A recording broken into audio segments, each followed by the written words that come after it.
Ассалому алейкум дӯстони азиз, мухлисон ва ҳаводорони футбол, ҳамаи шуморо даъват мекунем ба тамошои аввалин бозии даври ҳаштуми чемпионати мамлакат, ки ҳоло дар варзишгоҳи 20-солагии Истиқлоли Тоҷикистон дар шаҳри Хуҷанд баргузор мешавад. Эсхат мизбони ин рақобат муқобили дастаи Вахш аз шаҳри Бохтар рӯбарӯ мешавад ва мо шуморо бе ягон шаку шубҳа имрӯз яке аз бозиҳои муҳимтарини даври ҳаштуми чемпионати мамлакат интизор аст. Тамошобинони азиз, ва бовар дорем ки дастаҳои Эсхатаи Хуҷанд ва ҳамчунин Вахши шаҳри Бохтар як бозии хубу хотирмонро барои мо шумо манзур менамоянд.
дӯстони азиз арҷманд, бармегардем ба ҷараёни гузориши мустақими худ аз варзишгоҳи 20-солагии Истиқлолии Тоҷикистон дар шаҳри Хуҷанд. мо шуморо як рақобати хеле хуб ва муҳим дар даври ҳаштуми чемпионати Тоҷикистон байни дастаҳои Лигаи Олӣ интизор аст ва гуфтем ки рақобати дастаҳои Эсхата ва ҳамчунин Вахш оғозбахши бозиҳои даври ҳаштуми чемпионати Тоҷикистон ба ҳисоб меравад ва бовар дорем ки имрӯз бозӣ бо як шукӯҳу шомати хоса таҷлил ё худ баргузор мешавад ва ин рақобат ҳам дар рӯзи таҷлили рӯзи ҷаҳонии футбол ки бо пешниҳоди президенти Ассотсиатсияи футболи Осиёи марказӣ ва Федератсияи футболи Тоҷикистон Рустами Эмомалӣ ба Созмони Милали Муттаҳид буд. Инак акнун ҳамасола рӯзи 25 май рӯзи ҷаҳонии футбол дар саросари олам таҷлил карда мешавад ва боиси хурсандӣ ҳам ҳаст ки Созмони Милали Муттаҳид дар як хатномаи худ аз рӯзи футбол ҳам ҳамасола 25 май истиқбол кард ва ин пешниҳодро пазируфтанд ва акнун сар карда аз соли 2024 ҳамасола ин рӯз рӯзи футбол дар тамоми ҷаҳон таҷлил карда мешавад. Хуб, бинандаи азиз арҷманд, мо гуфта намонад ки дастаҳои мазкур ҳоло дар то як андоза тахонаи ҷадвали чемпионат ҳам қарор доранд. Тими Вахш дар зинаи ҳаштуми ҷадвал қарор гирифтааст бо касби 6 имтиёз ва дастаи Эсхата дар зинаи даҳум аст бо касби 5 имтиёз ва барои дастаи Эсхата бисёр муҳим аст ки имрӯз дар майдони худ муқобили дастаи Вахш ки дар ин мавсим аллакай як ҳангома анҷом дод, яъне ғалабаи онҳо бар тими Равшан натиҷаи хуб ба даст овард. Вале ба ҳар сурат бинандаи азиз бозии хеле душвор хоҳад буд ҳам барои дастаи мизбон ва ҳам барои дастаи меҳмон. Дар ҳайти дастаи Эсхата назар ба бозии ахире ки бо Истиқлол баргузор карданд тағйирот дида мешавад. Тамошобинони азиз, як бора сармураббии даста Игор Суров дар ин даста 4 тағйирот анҷом додааст. Имрӯз дар дарвоза Муминҷон Гадойбоев аст, ҳамчунин ӯ Дмитрий Стажиларо иваз кардааст ва дар майдон боз мутаваҷҷеҳ мешавем ки Ҳуҷи Абдумаънун, Фатулло Фатуллоев инҳо дар ҳайати асосӣ ҳунарнамоӣ мекунанд ки футболбозони гуногунро иваз карданд. Абдураҳмон Узоқов дар бозии муқобили Истиқлол ҳанӯз дар дақиқаҳои аввали рақобат корти сух гирифта буд ва ба ин хотир дар бозии имрӯза иштирок намекунад, вале бозингарони дигар ҳам аз ҷумла Рустамҷон Сабуров ва Иброҳим Эшонхонов ҳам имрӯз аз дақиқаҳои аввал дар майдон нестанд ва онҳо дар курсии эҳтиётӣ қарор гирифтанд. Хуб, дар ҳайати дастаи вахш ҳам тағйирот ҳаст. ситоди мураббиёни ин тим як тағйирот анҷом доданд. Бекмурод Ҳаитов имрӯз дар ҳайати асосии дастаи вахш ҳунарнамоӣ намекунад ва албатта ба ҷои ӯ Фирдавс Алиназаров имрӯз ҳунарнамоӣ мекунад. Бекмурод Ҳаитов дар курсии эҳтиётӣ қарор гирифтааст. Хуб, маълум мешавад ки 4-2-3-1 аст нақшаи дастаи вахш дар рақобати имрӯза ва мебинем ки чӣ гуна имрӯз дастаҳо як бозии хубро ба намоиш мегузоранд. Футболбозони дастаи Исхата бо либосҳои кабуд ва дастаи вахш бо либосҳои сафед ҳунарнамоӣ хоҳанд кард. Хуб, назар ба бозиҳои дигар дар майдони 20 солагии Истиқлолияти Тоҷикистон дар шаҳри Хуҷанд мухлисони хеле камро мо мебинем, зеро аслан агар бозиҳои Хуҷанд баргузор шавад, ман фикр мекунам анбӯҳи зиёди мухлисонро дидан мумкин аст. Хуҷанд дар ҳамин майдон пагоҳ бозии худро баргузор мекунад дар муқобили дастаи Равшан ва ин классикои футболи Тоҷикистон аст. Бе ягон шаку шубҳа ин бозиро ман фикр мекунам тамоми мухлисони футболи тоҷик интизор ҳастанд дар баробари дидори дастаи ҳосилоту клуби марказии варзиш Артиш ва бовар дорем ки бозӣ дар сатҳи баланд баргузор карда мешавад. хуб, ин ҳам мураббии дастаи вахш Усмон Зарифов аст ки дар яке аз даврҳои мо тибқи фарзияи шабакаи варзиш беҳтарин мураббӣ дар ҳама эътироф шуд ва махсусан баъд аз ғалаба бар дастаи Равшан ки онҳо тавонистанд ғалабаи калонро ба даст оваранд ва дар давоми чанд соли охир ин яке аз беҳтарин ғалабаҳои дастаи вахш дар муқобили Равшан ҳам буд. Вале дастаи вахш дар даври гузашта дар ҳамин майдон аз тими Истаравшан мағлуб шуд бо ҳисоби 2-1 ва акнун ин ҳафта боз ҳам дар ҳамин майдон футболбозони дастаи вахш бозӣ мекунанд ва ин дафъа муқобили дастаи Эсхата. Биёед таваҷҷӯҳ мекунем бинандаи азиз ба ҳайати дастаҳо ки имрӯз киҳо дар майдон ҳунарнамоӣ мекунанд. Шурӯъ мекунем аз дастаи мизбон тими Эсхата ки бо либосҳои кабуд ҳунарнамоӣ мекунанд. Дарвозабон рақами 16 Муминҷон Гадойбоев аст, дар хати ҳимоя рақами 23 Дилшодҷон Каримов, рақами 5 Сиёвуш Асроров, рақами 2 Соҳибҷон Ҳакимов, капитани дастаи Эсхата, рақами 21 Фирдавс Чахалов, дар марказ рақами 14 Уйбек Абдуғафоров, рақами 81 Ҳуҷи Абдумаънон, 72 Мубинҷон Муминов, рақами 27 Далер Имомназаров, 11 Амирҷон Сафаров ва рақами 18 Фатулло Фатуллоев. Бо як ҳамлагар дастаи Эсхата имрӯз бозӣ мекунад. Як ҳамлагар ҳам дар марказ ин Амирҷон Сафаров аст, вале ба ӯ Мубинҷон Муминов кӯмак хоҳад кард ва баъдан футболбозони дигар дар канорҳо кӯмак мекунанд, аз ҷумла Фатулло Фатуллоев аз канори рост ва аз канори чап Далер Имомназаров ки бозингарони тезкори дастаи Эсхата ба ҳисоб мераванд. Сармураббии даста Игор Суров аз Русия аст. дастаи меҳмон вахш ҳайташ чунин аст. рақами 16 дарвозабон Сайф Аҳмад Ризо Ҷаъфар, дар хати ҳимоя рақами 19 Фирдавс Алиназаров, рақами 13 капитани даста Сергей Яварский, рақами 4 Ҳайдар Сатуров, рақами 99 Никита Петерман, дар марказ рақами 7 Сунатулло Исмоилов, рақами 25 Мухтор Ортиқов, 22 Сунатулло Азизов, рақами 8 Салҳиддин Иргашев, 10 Худойдуд Узоқов ва дар хати ҳамла рақами 30 Эммануэл Ваненго бозӣ менамояд. мураббии ин даста ин Усмон Зарифов аст. Тамошобинони азиз ва ҳайати доварон дар бозии имрӯза Гулмуроди Саъдулло рефери ФИФА аз шаҳри Душанбе ин бозиро дуварӣ карда истодааст. Ба ӯ Ҳасан Каримов ва Вафо Қараев дар ду канори майдон кӯмак мекунанд. онҳоам ёрдамчони ӯ ҳастанд. ассистент рефери ФИФА аз шаҳри Нурак ва шаҳри Нав ҳастанд ва довари чаҳорум Қурбонмурод Шарифов аз шаҳри Ҳисор мебошад. дар назди вар се нафар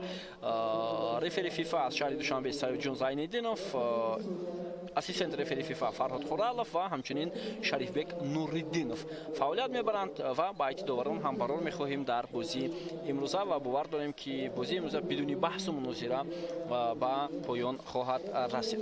хуб, аз дақиқаи аввал ҳоло мебинем футболбозони дастаи вахш андаке фишор оварда истоданд ва кӯшиш мекунанд ки бештар тӯбро аз футболбозони дастаи эсхата гирифта бошанд дар ҳамин рақобат. Худоидод Узуқов ҳол имконияти идома додани ҳамла барои футболбозони дастаи вахш вуҷуд дорад. Пас ба хати ҳимоя Никита Петерман бозингари украинӣ ҳамларо оғоз мекунад. Сунатулло Азизов ва ба ӯ кӯмак мекунад Мухтур Уртиқов, аммо дар ин лаҳза мебинем ки Сиёвуш Асроров чӣ гуна хуб бозӣ мекунад барои гирифтани тӯб. Ҳоло Далер Имомназаров дар маркази майдон, Ҳоҷи Абдуманнун бозингари дастаи ҷавонони кишвар ва партоби хеле ҳам баланд, аммо ба суроғаи ноаниқ.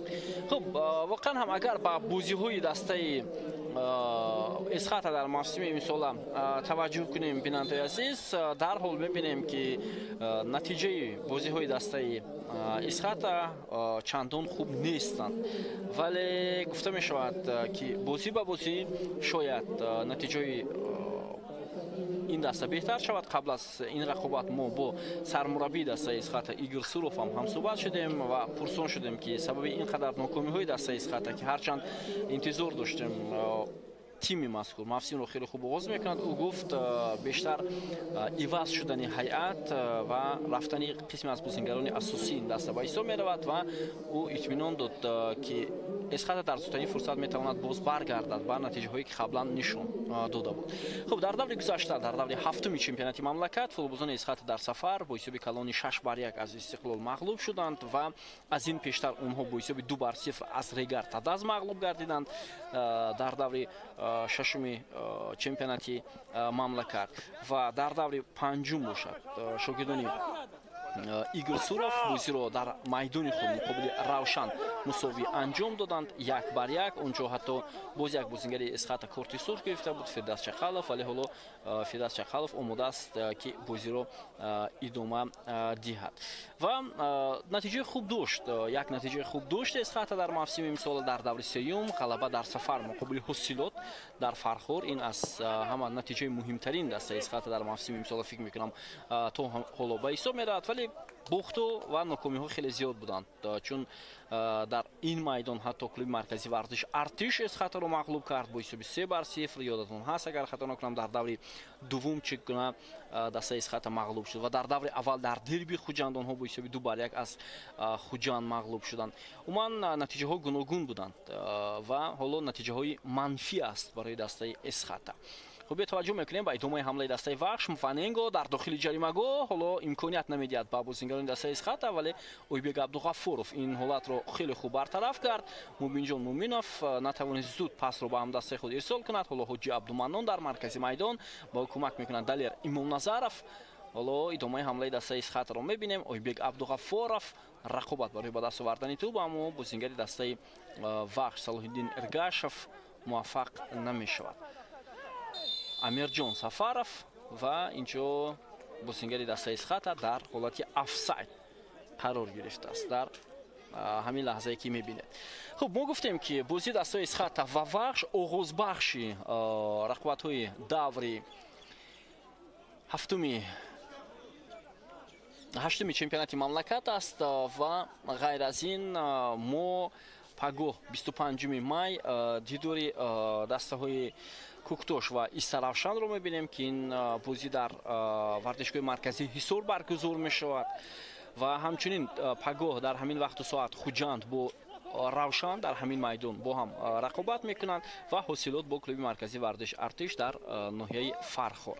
Баъдан рӯзи якшанбе бозии дастаи Регар Тадаз ва Панҷшер баргузор хоҳад шуд дар вардишгоҳи Талко Аренаи шаҳри Турсунзода ва бинобар сабаби шумораи зиёди футболбозони дастаи Истиқлол дар ҳайти тими миллӣ барои омодагӣ ба бозиҳои интихоби ҷоми ҷаҳон муқобили Урдун ва Покистон, бозии Истиқлол бо барчи мавқуф гузошта шуд. Умуман на танҳо ин бозӣ, ҳатто бозии даври нуҳуми Истиқлол ҳам мавқуф гузошта шудааст ва ҳоло бошад мебинем ки барои бозингарони Истиқлол то як андоза он бозингароне ки дар ҳайти ин даста ҳастанд истироҳат аст. Барои ҳамин ва онҳо ду даври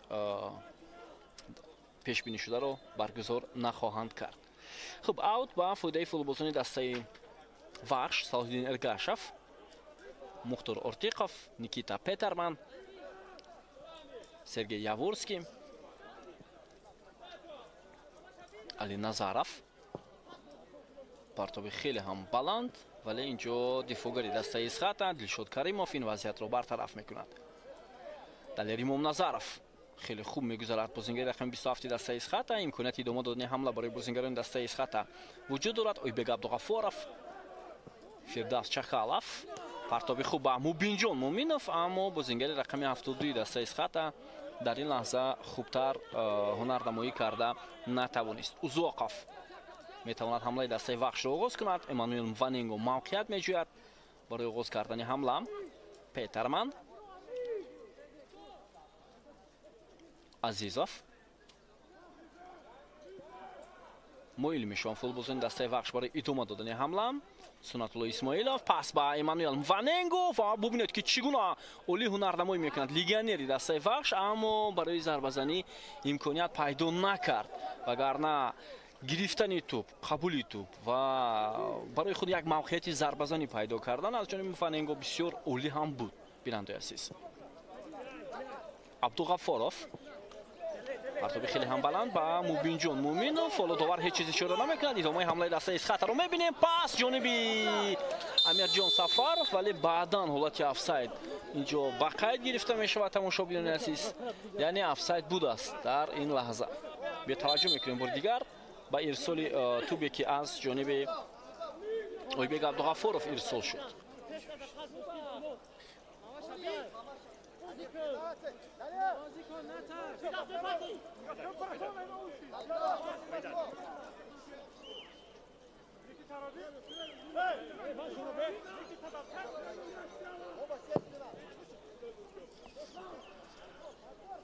Ваненго,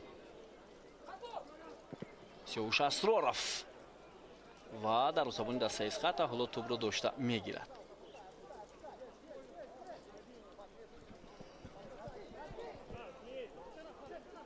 Фатлоев партоби ҷониби Амирҷон Сафаров, вале андаке ба суроғаи ноаниқтар ва дарвозабони дастаи Вахш Ризо Ҷаъфар тӯбро аз майдон зада берун мекунад. Чахалов, Салидин Эргашев, паси бисёр хуб ва идомаи ҳамлаи дастаи Вахшро мебинем. ҳоло ирсоли тӯб ҷониби дарвозаи Исхата ва ин Сунатулло Азизов буд. Аз канори рости майдон ҳамларо оғоз кард, аммо ҳамлаи анҷом додаи ӯ бенатиҷа ба поён расид. 10 дақиқа сипарӣ мешавад. бинандаи азиз, аз шурӯи рақобати дастаҳои Исхата ва Вахш ҳисоб кушода нашудааст. вазъиятҳои голзанӣ ҳам дар назди дарвозаи ҳамдигар қариб ки набуданд. ҳоло зарбаи ростам ҷониби дарвозаи ҳамдигар иҷро нашудааст. Салидин Эргашев, Дилшод Каримов тӯбро аз майдон зада берун кард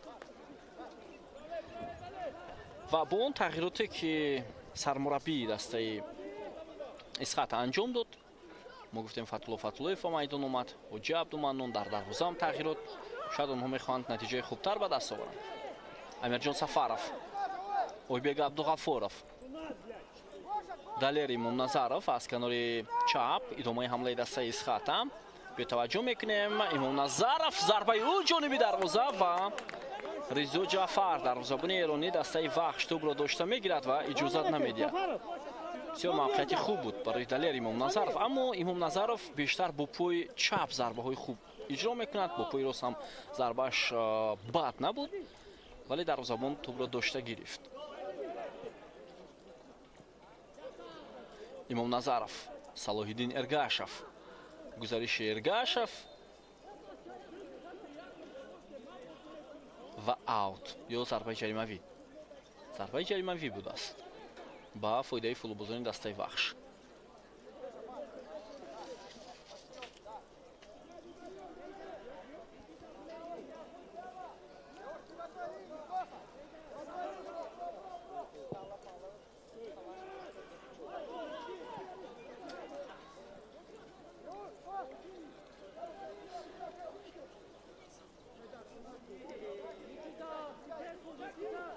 албатта бисёриҳо аз натиҷаи дастаи исхата дар мавсими имсолаи чемпионати Тоҷикистон андаке нигарон ҳам ҳастанд, чун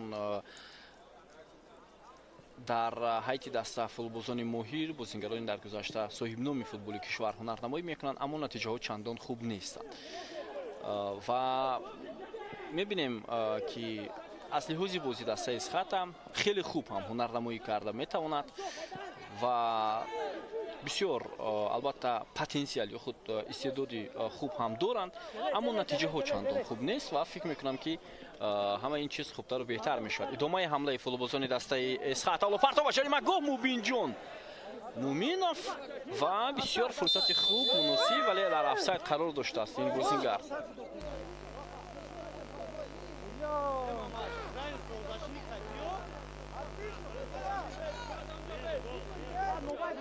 вале инҷо фикр мекунам ҳолати офсайд ҳам нест ва аз инҷо офсайд аз мавқеъе ки ту ба далери Имомназаров пас дода шуда будааст. Агар ин лаҳзаро барои мо шумо такрор нишон диҳам бисёр хуб мешавад. биёед мебинам инҷо офсайд, бале 100%. навори такрорӣ ҳам бозгӯи он аст ки ҳамлаи аввале ки шурӯъ шуда аз ҷониби бозингарони мизбон дар офсайд будааст.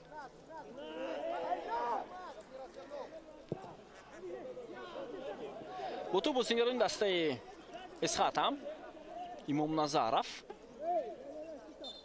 ва боз ҳам хато аз ҷониби футболбози рақами 27 дастаи исхата анҷом дода мешавад.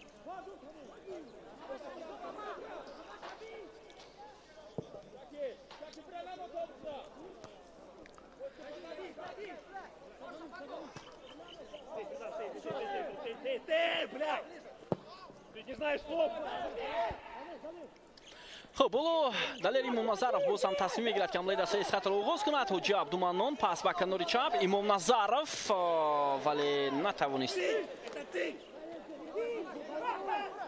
ҳамларо хубтар анҷом диҳад.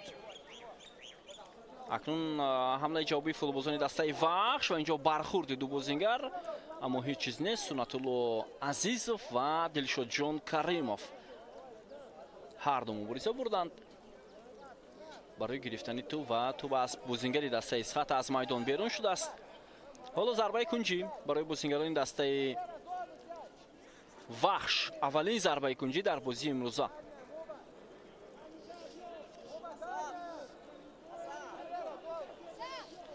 биёед мебинем ки зарбаи кунҷиро кадоме аз бозингарони дастаи вахш иҷро мекунад. Фирдавс Алиназаров ба назди ту меравад.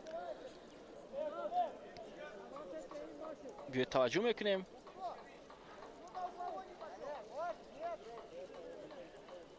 партоби Фирдавс Алиназаров хеле ҳам баланд, имконият барои Сергей Яворский, капитани дастаи вахш, вале зарбаи ӯ андаке аз паҳлӯи дарвозаи дастаи исхата аз майдон берун мешавад. биёед мебинем лаҳзаи такрорро, тамошобинони азиз.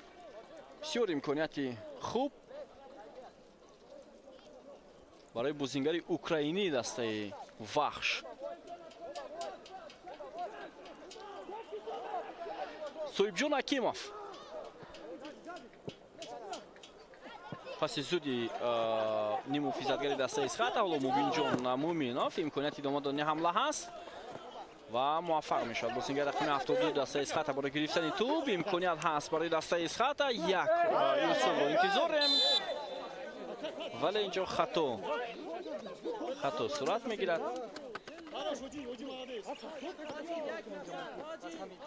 мебинем лаҳзаи такрорро ва маълум мешавад ки Сунатулло Исмоилов Букит ва хастан бозингари дастаи исхатаро аз поя афтонид ва зарбаи ҷаримавӣ таъин карда мешавад ба нафъи соҳибони майдон.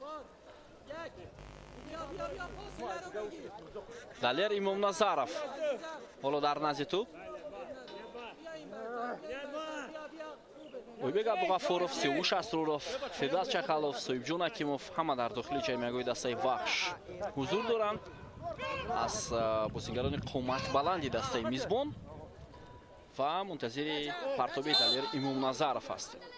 بیت میبینیم پرتاب امام نظرов و ریزا جعفر این وضعیت رو برطرف میکند. باز هم فرصت برای فوتبالبازان اسخط هم عبدالغفارов حالا توپ در داخل جریمه دسته وحش خدایداد اوزاقов و میتوانند بازیگران اسخط حمله خیش را انجام دهند. چخالov تلاش کرد اما پرتاب انجام داده فردوس چخالov بیرون از میدان شد.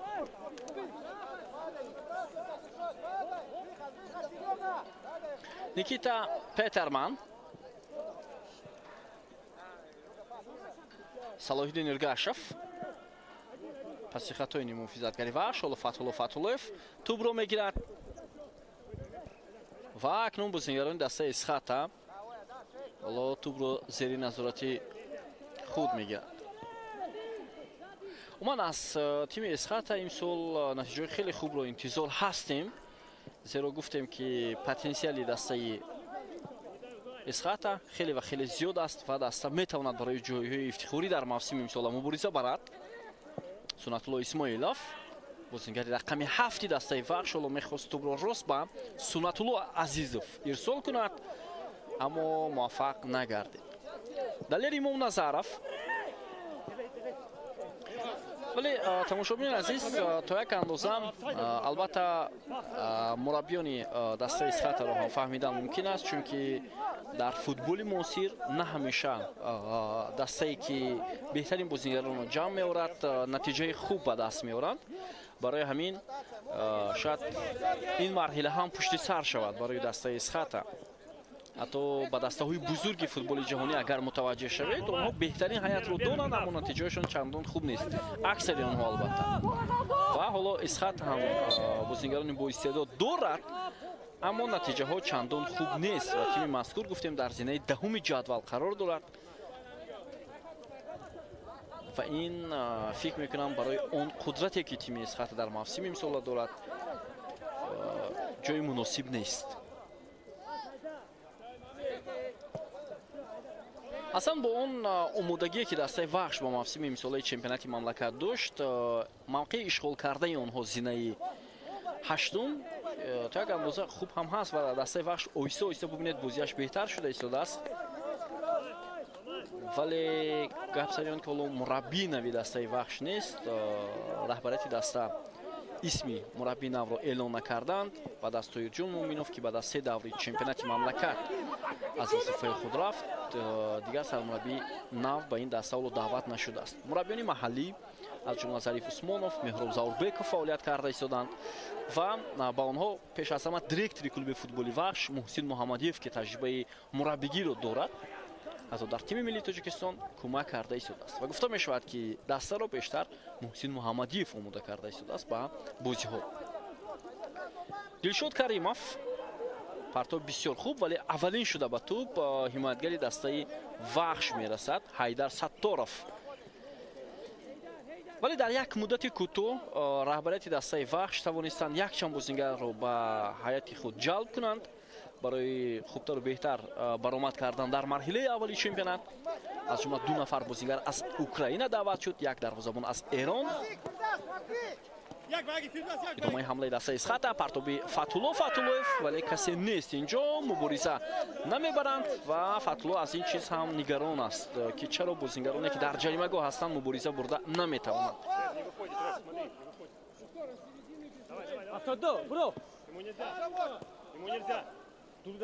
و باز دو فوتبالبازی دیگر به هیئت دسته وحش جلب شدند. آنها توسط اجاره از استقلال در این تیم بازی میکنند. فوتبالبازان جوان دفاعگر حیدر ستاروف و محافظتگر صلاحالدین ارگاشев. ولی برای همین گونه بازیگران جوان که در استقلال همیشه در کرسی احتیاطی می نشینند و وقتی خیلی کم به دست می آورند برای هنرنمایی کردن در هیئت اساسی، خوب است که آنها در همین گونه دسته ها بازی کنند، خود توسط اجاره خود البته همچون بازیگری همان دسته خوبتر و بهتر می شود که مهارتی خود را نشان دهند. من خودی صلاحالدین ارگاشев را در نظر دارم که بسیار خوب هنرنمایی کرده ایستاده است در موسم امسال.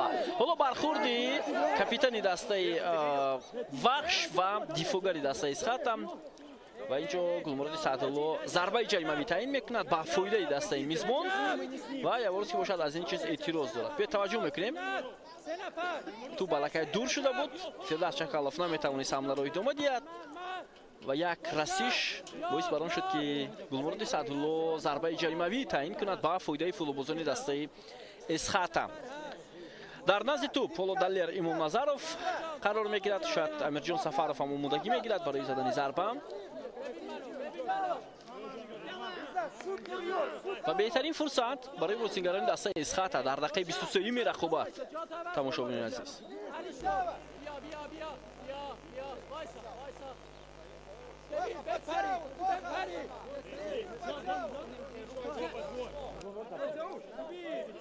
خب بیاید ببینیم دالر امام نظرов توپ رو با جریمه‌گاه ارسال میکند یا ضربه میزند از همین موقع. حالا معلوم نیست ولی بسیار موقع موافق مناسب برای دالر امام نظرов از همین جای ایستاده راست جانب دروازه ضربه زدن. امام نظرов آماده می شود. پرتابی او با جریمه‌گاه دسته وحش و رضا جعفر دروازه‌بان ایرانی دسته وحش این حالت را باز برطرف کرد. ادامه حمله دسته اسخاتا پرتابی حجی عبدالمنان به نتیجه و اکنون عکس‌العمل حمله دسته وحش را می‌بینیم. پس راست با کناری چپ میدان ارسال کرده می شود و از اینجا حالا حمله را ادامه می‌دهد صلاح‌الدین ارگاشف و خودی امام نظرов با او مانع پیش می‌آورد و توپ از پای بازیگری دسته اسخاتا یا نه. حالا اینجا داوران با امید همدیگر شدند و گلمرد سعدالله اشاره میکنند که ضربه کنجی است.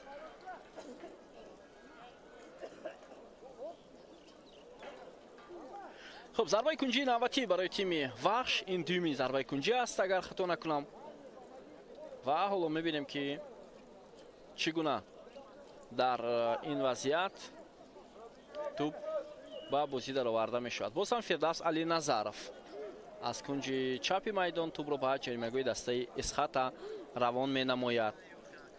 خب بیا توجه میکنیم تماشاگران عزیز امکانیتی بسیار خوب هم هست. پرتاب فردوس علی نظرов و دروازه‌بان مومینجان گدویبویف توانست از دروازه‌اش بیرون آید و این وضعیت را برطرف کند. امیرجان سفرов پرتاب دیاگونالی راست با پای بازیگری کناری دسته اسخاتا فتولوف میرود. حالا فتولوف در کناری میدان مقابل دفاعگران دسته وحش پس بسیار خوبی او دلشاد کریموف ارسال توپ و ضربه بسیار خوب اما تو وارد دروازه نمیشود. بهترین حمله از جانب فوتبالبازان دسته اسخاتا بود. اویبگ عبدالغفورов در دقیقه 26 رقابت تماشاگران عزیز بهترین امکانیت گلزنی را استفاده برده نتوانست.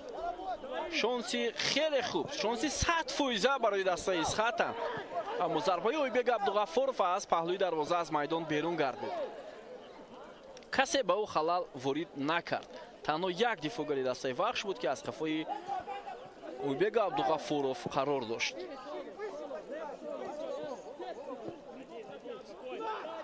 حیدر ساتورов نیکیتا پیترمن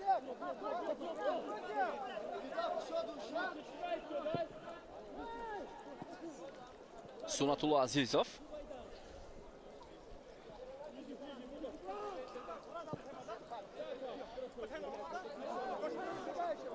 دوام چند سال اخیر تماشاگران عزیز دسته وحش با اسم خطلون هنرنمایی میکرد. حالا توپ را از دست میدهد اویبگ عبدالغفورov ادامه حمله دسته وحش وننگو ولی سیاوش اسرارov ببینید در این لحظه چگونه مقابلت نشان داد و این وضعیت را برطرف کرد.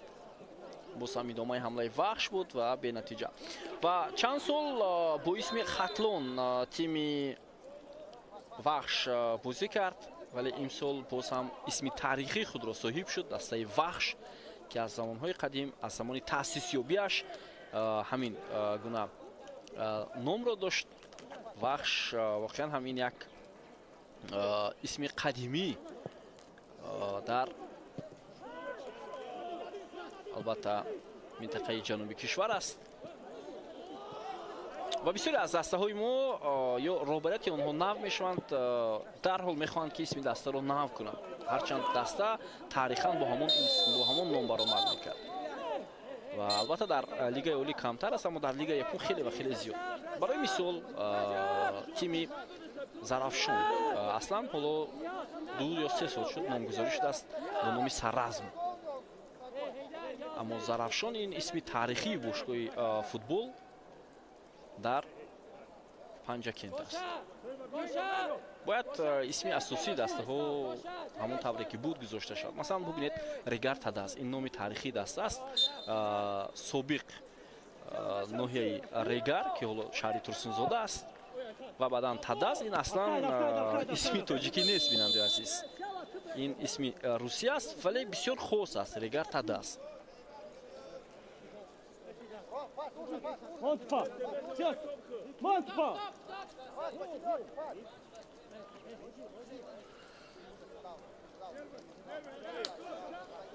хуб, танҳо бо як ҳамлае ки футболбозони дастаи Исхат доштанд, 28 дақиқаи рақобат ҳоло пушти сар мешавад. акнун боз ҳам маротибаи дуюм кӯшиш мекунанд футболбозони дастаи Исхат талош кунанд. Фатҳулло Фатҳуллоев хост ба Мубинҷон Муминов пас диҳад ва ин ҷо капитани дастаи Вахш ҳоло тӯбро аз майдон зада берун мекунад. як футболбози дастаи Исхат андаки ҷароҳат гирифтааст дар маркази майдон ва ба кӯмаки табибон ниёз дорад. имрӯз бетаваҷҷӯҳ мекунем ба ҳолате ки Сиёвуш Асуров дошт бо Эммануэл Мваненго. ва имрӯз аслан шаҳри Хуҷанд боронӣ буд бинандаи азиз, вале баъд аз нисфирӯзӣ баъд аз соати 16 аллакай ҳаво офтобӣ аст ва имрӯз 24-25 дараҷа дар шаҳри Хуҷанд гармӣ аст. вале нобаста аз ин мо мухлисонро мебинем дар варзишгоҳ қарор доранд, вале назар ба бозиҳои дастаи Хуҷанд хеле ва хеле кам ҳам ҳастанд.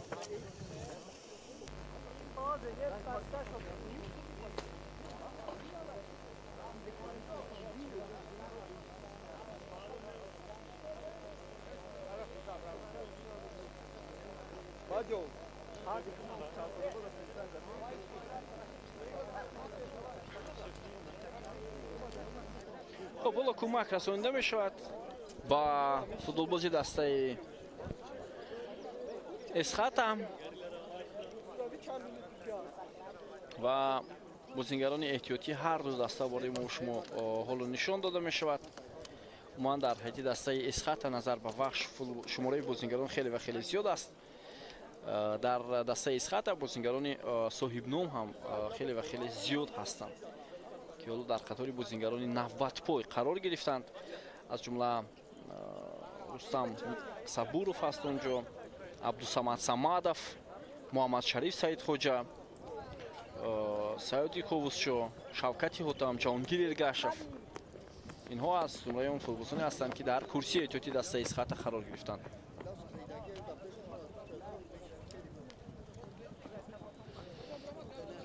ایگور سوروف سالی دویم است که دسته اسخط را راهبری کرده ایستاده است. در گذشته در حیط کلوب مرکزی ورزش ارتش همچون حمایتگر بازی میکرد. یعنی از فوتبال تاجیکستان برخوردهای خوب هم دارد و دوام این چند سال فوتبال تاجیکستان را هم خوب آموخته است. ایگور سوروف далер Имомназаров идомаи ҳамлаи дастаи Эсхата ва ҳоло дар муқобили Имомназаров Мухтор Уртиқов хато мекунад.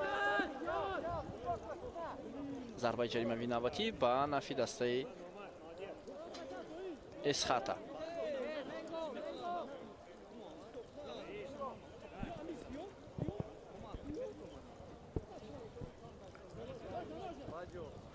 خب صاحب حکیمов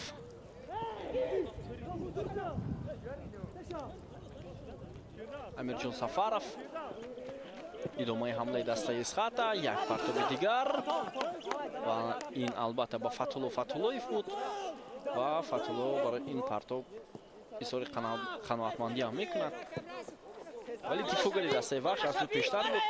ман фикр мекунам имконият намедод. توپ در اختیار بازیگران اسخط. دلشاد کریمов، Имомназаров. امکانیت ادامه دادن حمله هست. و باز هم ضربه جریمه‌ای و باز هم مختار ارتیقов مقابل دلیر امام نظرов تلاش کرده شده است و امام نظرov جانب داور گلمرد سعدالله اعتراض میکند.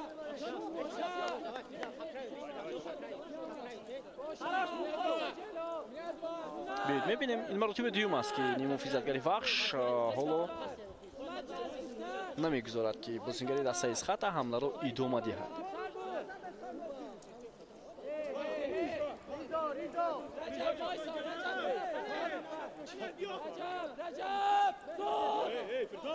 خب ضربه جریمه‌ای رو میبینیم.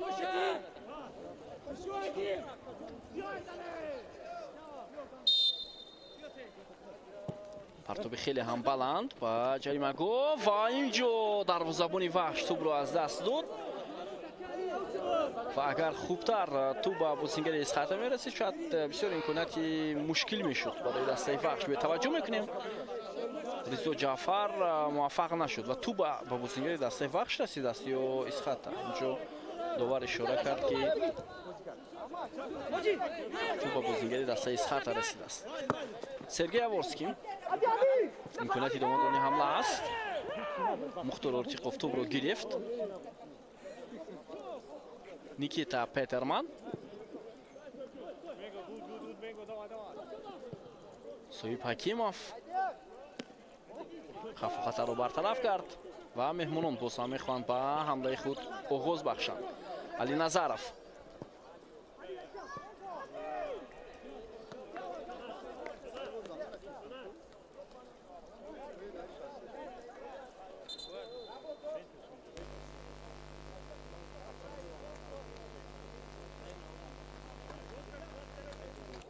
خب اینجا سیاوش اسداللov майдон رو ترک میکنه. شاید بازی رو ادامه دادن نمیتواند. بله بازی رو ادامه دادن نمیتواند و با جای اون محمد شریف سعید خوجا تحت رقم 63 با میدان می آید و این تغییرات اجباری است.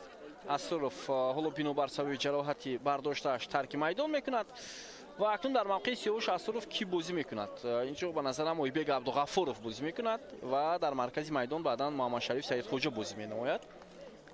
بله همین گونه است. حالا اویبگ عبدالغفارov موقع سیاوش اسداللov را اشغال کرد. امکانیت برای دسته وحش، فرصت برای آنها و چگونه امکانیت بود در دقیقه 35 رقابت.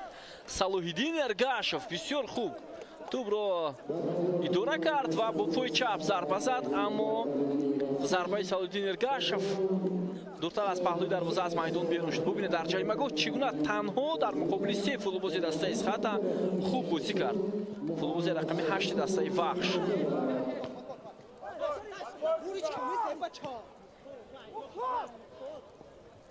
محمد شریف سعید خوجا، مومین جان مومینov تو به دست بازیگری وحش رسید، اما داور هیچ اشاره نمیکند. صلاح‌الدین ارگاشov، عبدالغفارov توپ رو گرفت. حاجی عبدالمنان پرتاب خیلی هم بلند با جانب امیرجان سفرov. حالا اکنون عکس الحمله دسته وحش رو میبینیم. صلاح‌الدین ارگاشov امکانات خوبی ادامه دادن حمله هست. پس با مرکز خدایداد اوزاقov و ضربه اوزاقov خیلی هم بلندتر، خیلی بلندتر از میدان بیرون میشود و فردوس چخالov هم حالا آسیب گرفته است.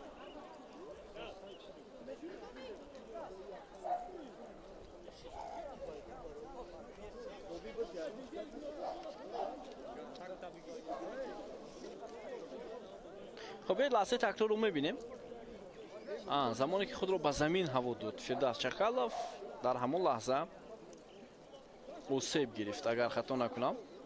الکه یک بازیگر دسته از خط جراحت گرفت. دفاعگری مرکزی سیاوش اسداللov و یک خطا مخلصان رو در ورزشگاه دیدن ممکن است. تماشاگران عزیز که به تماشای این بازی آمدند،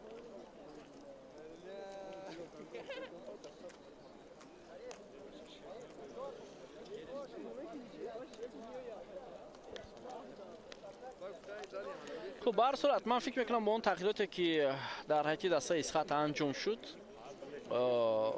میانه майдон пурқувват карда шуд. Муҳаммадшариф Саидхоҷа таҷрибаи хеле баланд дорад ва метавонад ҳамлаҳоро хубтар оғоз намояд. барои ҳамин ҳоло мо дар дақиқаҳои боқӣ монда маҳз ҳунар ва маҳорати ӯро мебинем ки чӣ гуна ба канорҳо тӯбро мебарад, аз ҷумла ба Фатҳуллоев ба Далер Имомназаров ба ҳамлагарони даста.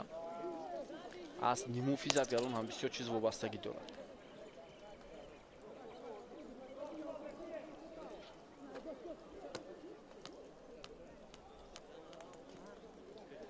Дилшод Каримов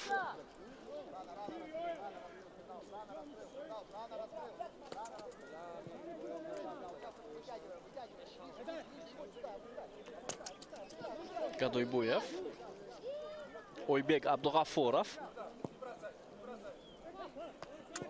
Фатҳуллоев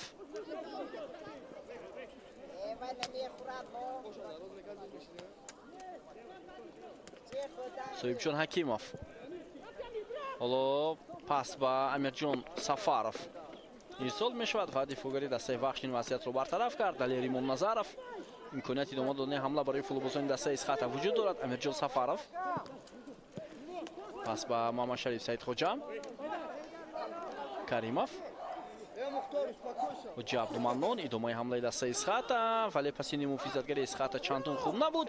Акнун аксул ҳамлаи дастаи вахшро мебинем. Бинандаи азиз 3 муқобили 3 ва имконияти бисёр хуб ҳам аст барои дастаи вахш. Зарбаи Эргашев, вале ту ба пои бозингарони дастаи Исхата бармехӯрад. беҳтарин имконият буд барои дастаи вахш. Фирдавс Алиназаров иҷозат надод ба Мубинҷон Муминов.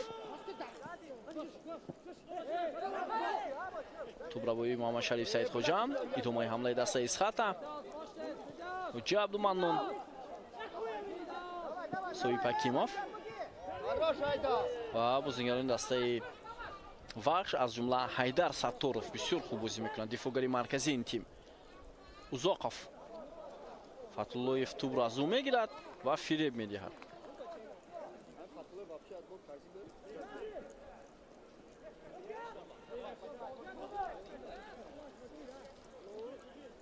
зиёда аз 5 дақиқаи дигар то нимаи аввали рақобат боқӣ мондааст. ҳисоб 0-0 кушода нашудааст. бинандаи азиз,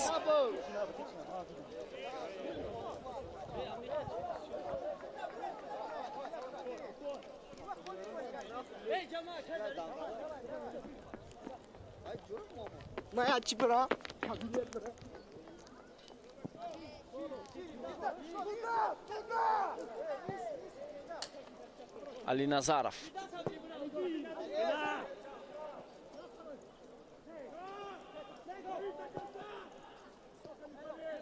Ваненго Худойдод Узоқов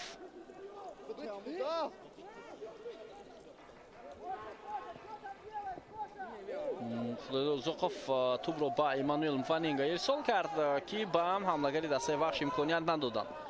Сафаров Ҳоҷи Абдуманнон Далер Имомназаров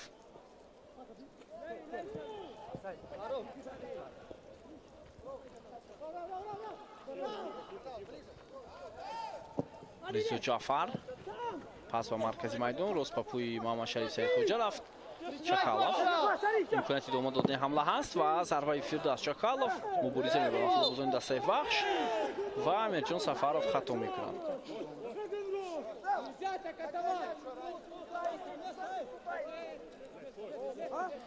خب بیاید ببینیم. بله با دست اندکی تیله داد امیرجان سفارов.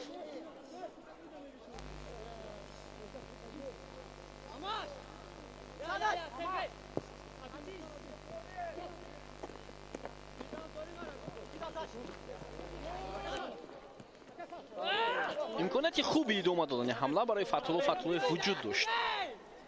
خیلی امکانیتی خوب بود. محمدشریف سیدخوجا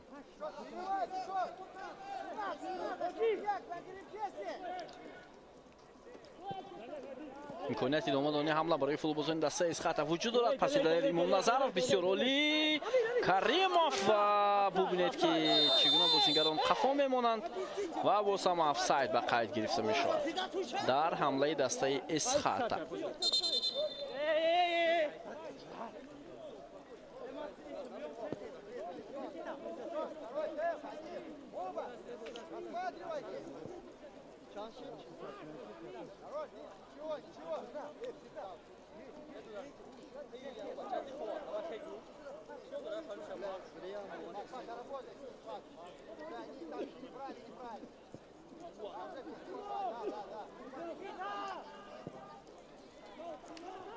Gol درست میکو.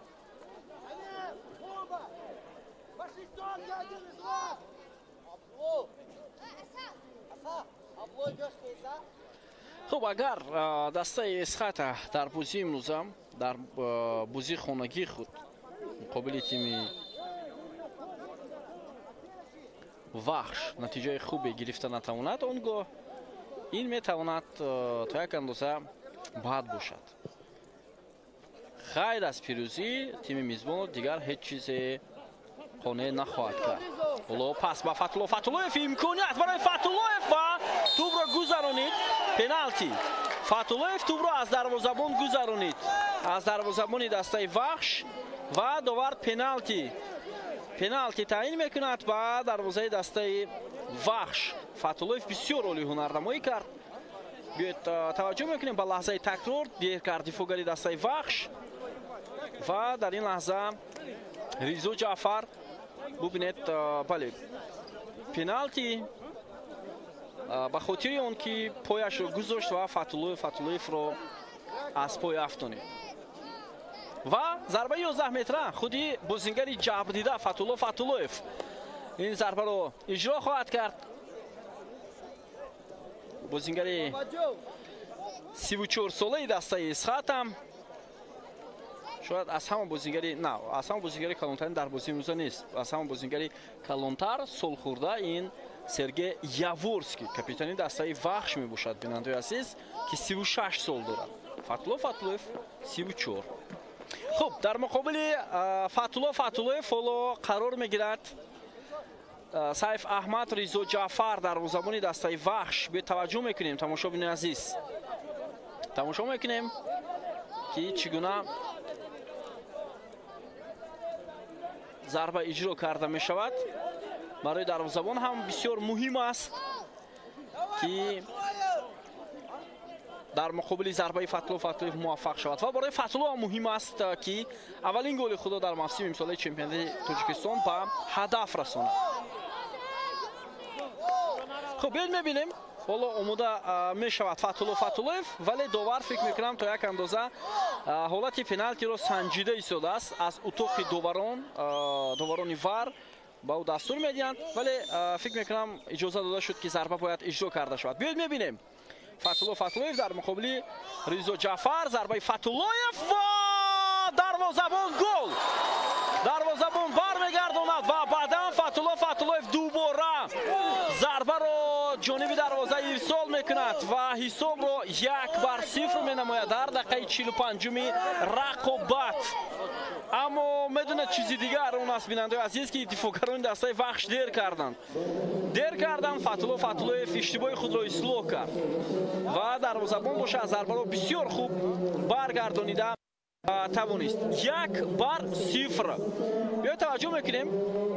خب این ضربه پنالتی که تعیین گردید و این ضربه فتولویف بسیار خوب برگردانید اما دفاعگران دیر کردند. دو دفاعگری دسته وحش حیدر ستوروف یکی از اونها و دیگری اینجا مختار ارچیقوف نیم محافظتگر بود و فتولو پیش دستی کرد و توپ رو بعد در این دروازه وحش روان کرد. حساب رو 1-0 با فایده فولوبازانی دسته اسخاتا نمود.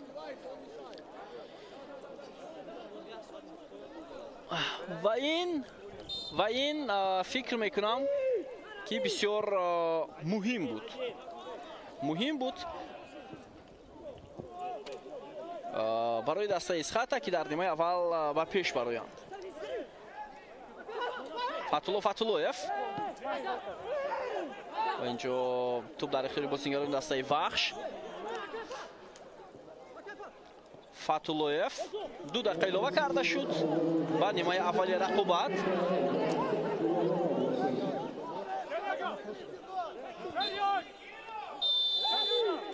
ва 2 дақиқа илова кардаи довар ба поён расид. Бинандаи азиз, чанд лаҳза пештар вақт ба анҷом расид ва ба хотири он ки вақт дертар дода шуд, албатта 2 дақиқа сипарӣ шуд. 2 дақиқа сипарӣ шуд, дуруст аст.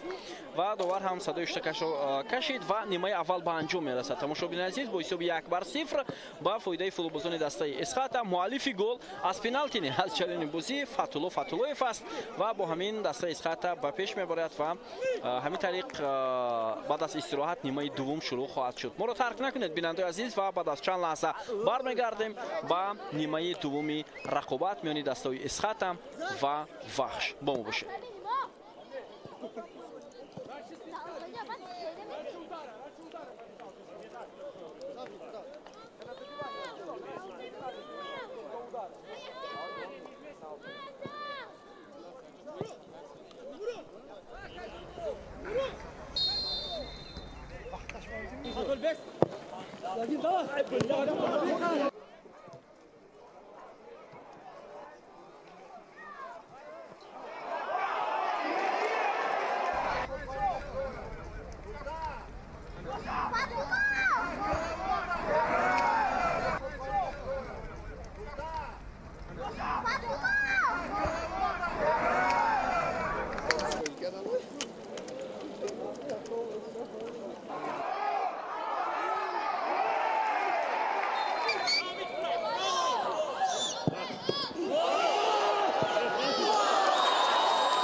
фестивали футболи душанбе бармегардад 25 ва 26 май аз соати 16:00 то 22:00 бахшида ба рӯзи байналмилалии футбол. бори аввал дар майдони калонтарин, майдони Истиқлол, иштироки беҳтарин бозингарони Тоҷикистон ва баромади ситораҳои эстрада. меҳмони махсус аз Узбекистон, диджей Кинг Моцарелла. инчунин шуморо дар минтақаҳои фароғатӣ тӯҳфаҳо ва мукофотҳои шарикон интизоранд. бурди асосии фестивал рохат ба ҷоми аврупо дар олмон. муфассалтар дар рақамҳои 987 91 55 55.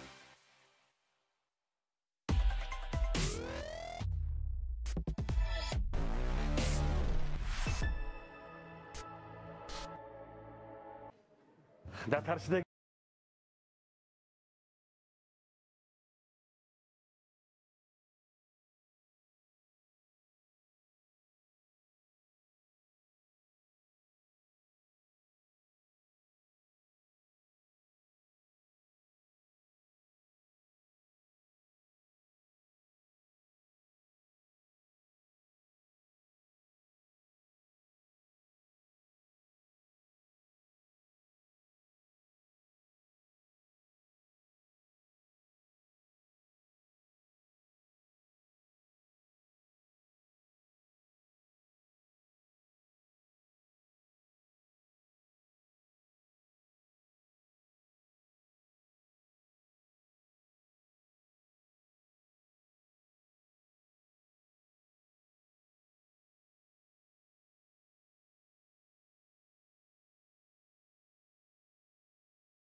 Заровро ки таҳти рақами 19 бозӣ мекард иваз намуд ва ҳамчунин бозингари рақами 17 нимуфизатгар Хушвақт Миров вурди майдон шуд ва ӯ дар навбати худ валу вазъияти хуби голзанӣ барои дастаи Вахш. Бинандаи азиз, беҳтарин шонс барои бозингарони меҳмон ва дар оғози нимаи дуввуми рақобат ин лаҳза бенатиҷа ба поён расид ва зарбае ки иҷро гардид аз ҷониби кадом бозингар Никита Петерман аз паҳлӯи дарвозаи дастаи Исхата аз майдон берун шуд. Ва тағйироти дуюм, ин бинандаи азиз ба майдон омадани Хушвақт Миров гуфтем ва ӯ Мухтор Ортиқовро иваз кард. Яъне ду тағйироти паяҳам дар ҳайати дастаи Вахш анҷом шуд. Хуб, ҳоло зарбаи кунҷӣ ма Саидшоҳ Бузоров партобро анҷом медиҳад ба ҷарима гол ва Сергей Яворский бисёр олӣ ҳунарнамоӣ мекунад ва капитани дастаи Вахш бисёр ҳунарнамоии хуб анҷом дод. Аз масофаи дур ҷониби дарвозаи дастаи Исхата зарба зад бо сар ва зарбаи ӯро бармегардонад Мубинҷон Гадойбоев, дарвозабони ин даста ва Мубинҷон воқеан бо як ҳаракати олии худ тавонист зарбаро бартараф кунад. Саидшоҳ Бузоров боз ҳам партоб ёба ҷаримагоҳ ва имконият барои дастаи Вахш, аммо дарвозабон дар рӯи хати дарвоза тавонист ки ин вазъиятро бартараф кунад. Муминҷон Гадойбоев воқеан ҳам дар ду ҳолат тавонист дарвозаи дастаи Исхатаро аз голи муқаррарӣ наҷот диҳад. педа акнун лаҳзаи такрорро мебинем. Тамошобинони азиз, партоби Саидшоҳ Бузоров бисёр олӣ иҷро гардид. Худойдод Узоқов зарба зад Муминҷон Гадойбоев, вале баъдан зарбаи дуюми Худойдод Узоқов вориди тури дарвоза нагардид. Беҳтарин шонс барои футболбозони дастаи Вахш дар оғози нимаи дуввум. Ин аллакай сеюмин фурсат буд дар 3 дақиқаи аввали нимаи дуввум. Ва ҳоло дарвозабони дастаи Исхата андаке ҷароҳат гирифтааст ва биёд шуморо бори дигар бо ҳайати дастаҳо ошно мекунам ва шурӯъ мекунем аз дастаи меҳмон тими Вахш. Дарвозабон Ризо Ҷаъфар дар хати ҳимоя акнун бозӣ мекунанд. Хуб, Саидшоҳ Бузоров, Сергей Яворский, капитани даста Ҳайдар Сатторов ва Никита Петерман. Дар марказ Сунатулло Исмоилов, Хушвақт Миров, Сунатулло Азизов, Салоиддин Эргашев, Худойдод Узоқов ва дар хати ҳамла Эммануэл Муваненго. Усмон Зарифов мураббии дастаи Вахш аст. ҳайати дастаи Исхата, дарвозабон Муминҷон Гадойбоев, дар хати ҳимоя Дилшодҷон Каримов, акнун Ойбек Абдуғаффоров, Соҳибҷон Ҳакимов ва Фирдавс Чахалов. Дар маркази майдон бозӣ мекунанд Ҳуҷа Абдуманнон, Муҳаммад Шариф Саидхоҷа, Фатҳулло Фатҳуллоев, Далер Имом Назаров. Дар хати ҳамла Мубинҷон Муминов ва Амирҷон Сафаров. Игор Суров сармураббии дастаи Исхата аст. Ва нагуфта намонад бинандаи азиз ки дар нимаи аввал бинобар сабаби осеби гирифтаи Сиёвуш Асроров, сармураббии дастаи Исхата Муҳаммад Шариф Саидхоҷаро ба майдон баровард ва дар мавқеи Сиёвуш Асроров акнун Ойбек Абдуғаффоров ҳунарнамоӣ менамояд. Хуб, ҳайати доварон дар бозии имрӯза довари ФИФА аз шаҳри Душанбе Гулмуроди Саъдулло дар ин бозӣ фаъолият бурда истодааст.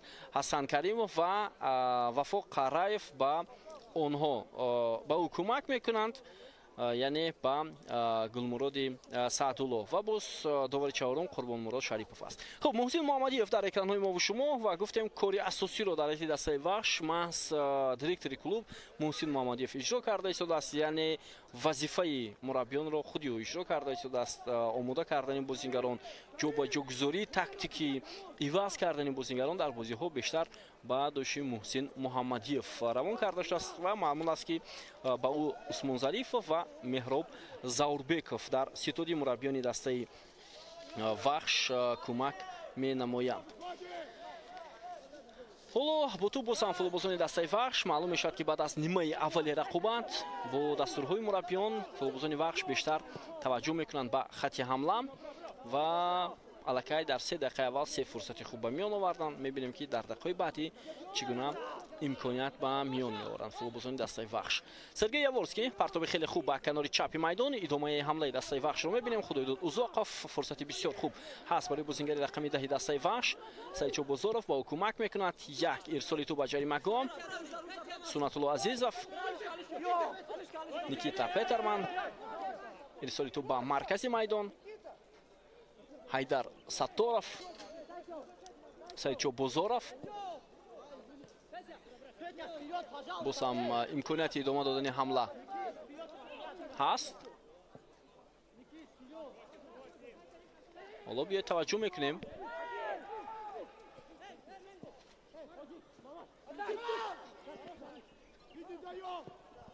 ادامه حمله فوتبالبازان وحش. پرتاب به جریمه‌گاه.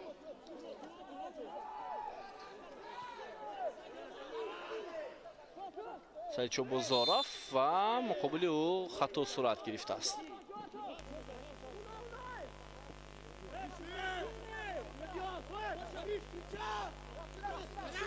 ادامه حمله دسته وحش. سنت‌الله عزیزов. پس به صلودین ارگашев بود و در احاطه دو فوتبالبازی دسته اسخط هم صلودین ارگашев نتوانست توپ رو خوبتر اداره کند و پس رو خوب قبول نماید. پترمن، ارگашев، سنت‌الله عزیزов و توپ از پای بازیگر رقم 22 دسته وحش از میدان بیرون شده است و داور اشاره میکند که اوت به فایده بازیگران دسته اسخط است. حالا در نیمه دوم فوتبالبازان اسخط هم حمله های خود را انجام ندادند.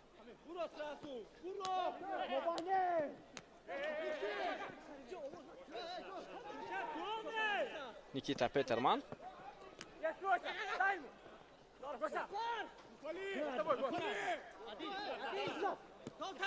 سنت‌الله عزیزов،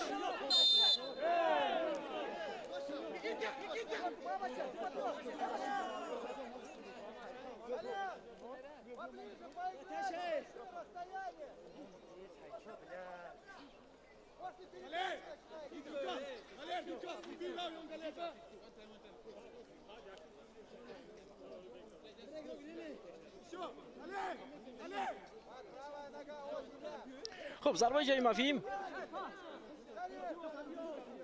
برای فوتبالبازان دسته وحش. خیلی پرتابی بلند و امکانیت برای مانوئل مواننگا.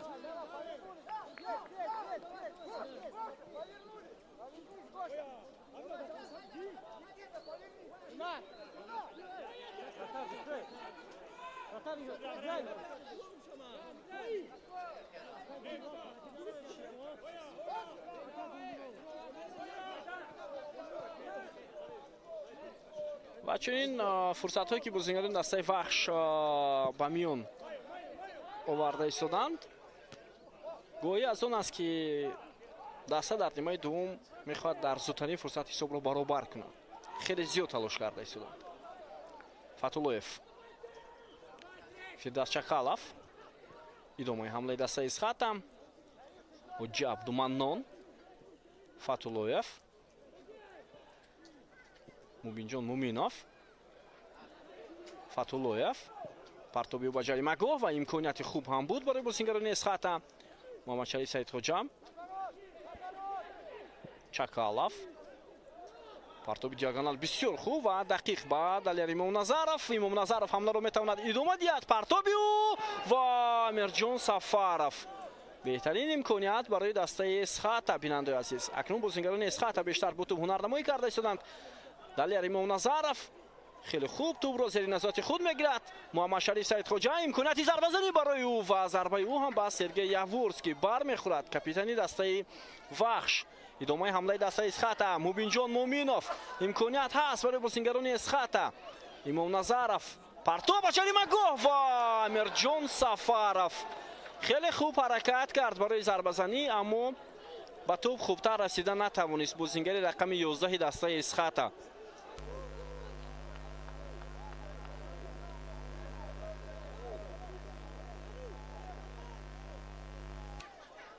خب اینجا به دلیل امام نظرov کارت زرد نشان داده است داور.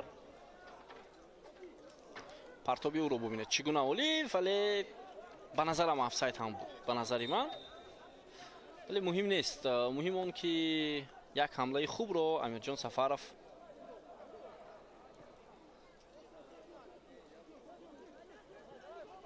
میتوانست استفاده برد.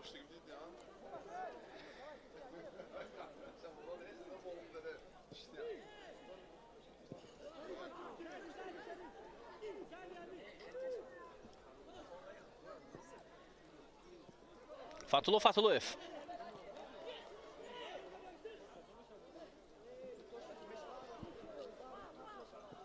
боз ҳам Фатуллоев фишор меоваранд ба бозингари дастаи Исхата. Имом Назаров, далери Имом Назаров ва Муҳаммадшариф Саидхоҷа ҳоло бояд ҳамларо идома диҳад, вале паси ӯ ҳам чандон хуб набуд ба Мубинҷон Муминов.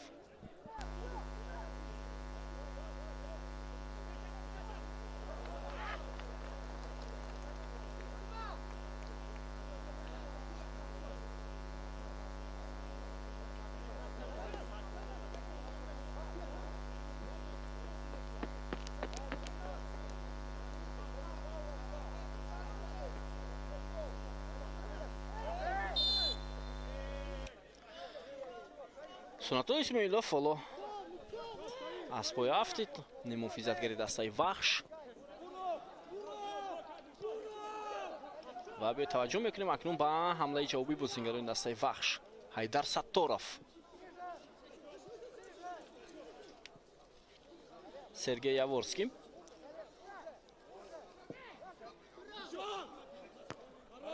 ва Дилшод Каримов иҷозат намедиҳад ба ҳамлаи бозингарони дастаи Вахш.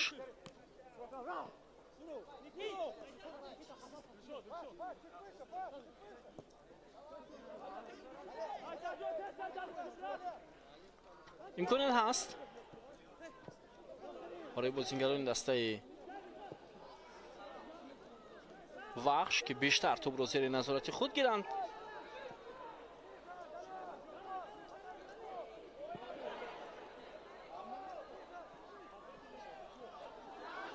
имконият барои Муҳаммадшариф Саидхоҷа, фурсат, паси ӯ Мубинҷон Муминов, зарба ва чӣ гуна имконият барои дастаи Исхата бенатиҷа ба анҷом расид. Мубинҷон Муминов бисёр имконияти хуб ба миён овард ва ин ҳамла ҳам аз даст рафт. бетаваҷҷӯҳ мекунем, пас бисёр хуб буд аз ҷониби Муҳаммадшариф Саидхоҷа ва Мубинҷон Муминов зарбаро дақиқ иҷро карда натавонист.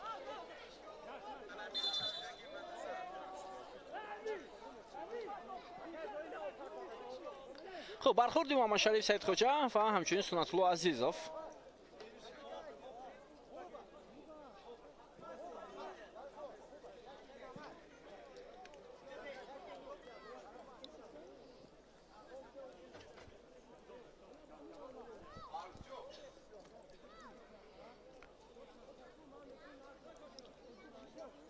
خب ما گفتیم که نظر با بازی‌هایی که دسته خوجان در این میدان برگزار میکنند در وقت بازی‌های دسته اسخات شماره مخلصان خیلی کم است و پگاه حتما ما کلاسیکای فوتبالی تاجیکستان رو با اشتراک خوجان روشن در همین میدان میبینیم و باور داریم که بازی دسته ها خیلی خوب در سطح بلند برگزار میشود.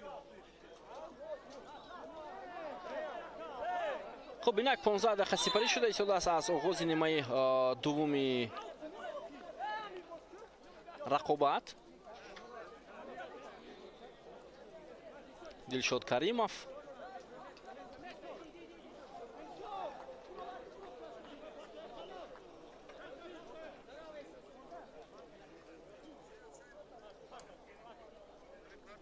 پرتاب خیلی هم بلند نیکیتا پترمن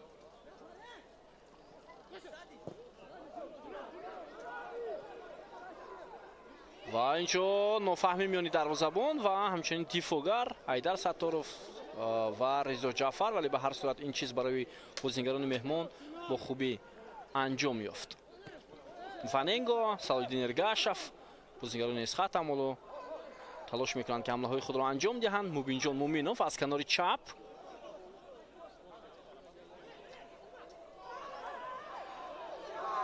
و از جای بر میخیزد موبینجان مومینوف. داور با این حرکت های بازیگر اسخات فکر میکنم با های مناسب هم دود، چون که اگر اوسیب میگرفت و در مقابل موبینجان مومینوف قاعده بازی ویران میشد او هیچگاه از جای نمیخیست و گلمرود سعدالله این اثر رو از نزدیک خوبتر مشاهده کرد و به حدود.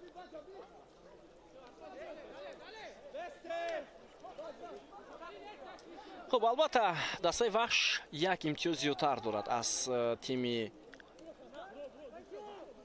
اسخات. برای همین بازی امروزه بسیار مهم است برای موقع گرفتن دسته ها و اگر اسخط غلبه کند از وحش پیش میگذارد. برای همین فکر میکنم فوتبالبازان وحش هم این چیز رو احساس کردند و میخوان که یک نتیجه خوبی رو در سفر به دست آورند. پرتاب خیلی بلند با واننگو و گل، اما آفساید. اینجا آفساید با قید گرفته می شود بیننده عزیز، ولی یک گل زیبا رو دیدیم و داور اشاره میکند که آفساید بوده است. یک لحظه تکرار رو متوجه میشویم از زمانی که پاس اجرا می شود. خب پس یاورسکی، ولی متاسفانه اینجا دستگاه های نواربرداری ما سری وقت نمیتواند پورتر این لحظه رو برای ما و شما پیشکش کند، اما داوران میتوانند با وار البته مراجعت کنند و توسط وار این لحظه رو از سری نو دیده برآیند. در نزد وار ما گفتیم سید زینالدینوف رفری دیگری فیفا قرار دارد همراه با یاردمچون خود و حتما با گلمراد سعدالله مشورت میدهد. حالا گلمراد سعدالله اونها رو گوش کرده ایستاده است که با چه خلاصه میآیند، ولی اگر حالا بیننده عزیز گپ سری همون حالت افساید باشد و این چیز از همون دستگاه های نواربرداری مو پیشکش شود، تا یک اندازه فکر میکنم این ناروشن نافهم و باقی میموند. بیایید میبینیم اندکی اینجا دیر کرد، ولی به هر صورت در این وضعیت خلاصه برآوردن خیلی و خیلی مشکل هم هست. خب میبینیم که دوباره با چی خلاصه میآیند بیننده عزیز. بسیار یک پرتاب خوبی سرگی یاورسکی و ضربه امانوئل واننگا. داور اشاره میکند که آفساید بوده است، آفساید بوده است و از همین موقع حالا تو با بازی در آورده می شود.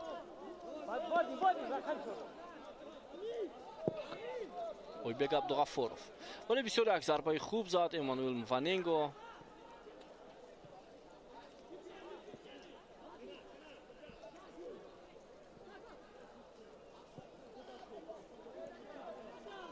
ادامه حمله دسته اسخط دلیر امام نظرف.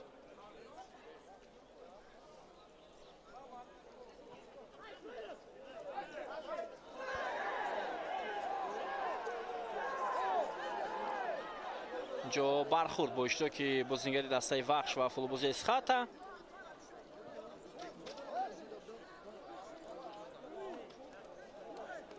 خب حالا حالت مبینجان مومینوف چندان خوب نیست. بیا توجه میکنیم بازیگری دسته وحش میخواست توپ رو زند، اما با توپ نرسید و بازیگری دسته اسخط رسید. برای همین در این لحظه داور میتوانست ضربه جریمه‌ای دهد، چون که اینجا قاعده بازی رو ویران کرد. فوتبالبازی دسته وحش با توپ نرسید سنت الله اسماعیلوف و بازیگری دسته اسخط رو آسیب رسانید.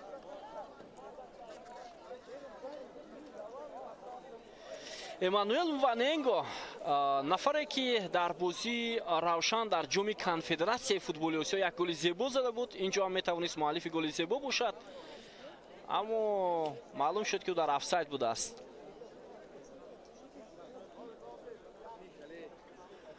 خب حالا حالت مبینجان مومینوف چگونه است معلوم نیست و بازی را ادامه داده میتواند یا نه، وقت نشان میدهد. بیاید باری دیگر میبینیم. انا این حالتی بسیار خوبی بود که برای ما و شما پیشکش شد، نواری تکراری، و از این لحظه پای بردن ممکن است که بسیار شبهناک تا یک اندازه، چون که واننگا زمانی که تو با پای بازیگری دفاعگری دسته وحش رسید در برابر فوتبالبازان دسته اسخط قرار داشت. ولی از این زاویه خلاصه برآوردن هم کاری نادرست است بیننده عزیز، چون که آفساید را از این گونه نوارهایی که از قفا ثبت کرده میشوند برآورده نمیشود. برای همین خیلی دشوار بود، نه تنها برای من، فکر میکنم برای بیننده ها هم که معین کنیم که اونجا بازیگری دسته وحش در آفساید بود یا نه. ادامه حمله بازیگران دسته وحش. حالا پرتاب با سنت الله اسماعیلوف.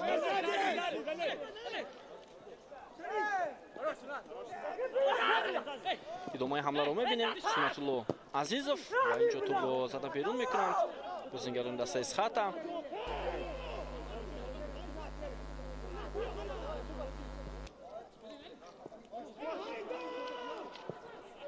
партоби хеле хуб ба Амирҷон Сафаров аз ҷониби Фатҳулло Фатҳуллоев ирсол гардид.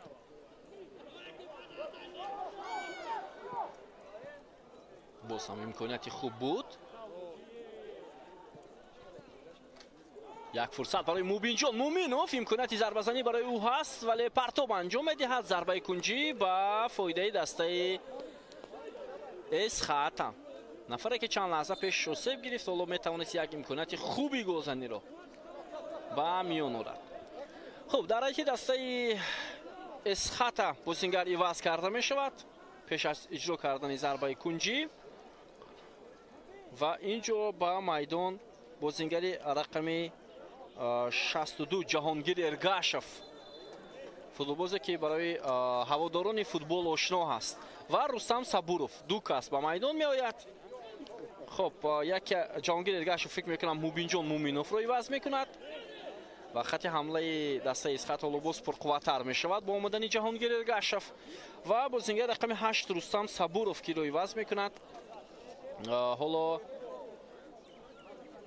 маълум нест.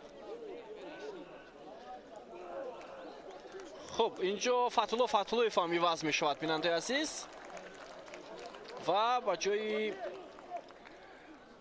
Фатҳулло Фатҳуллоев ба майдон Рустам Сабуров меояд.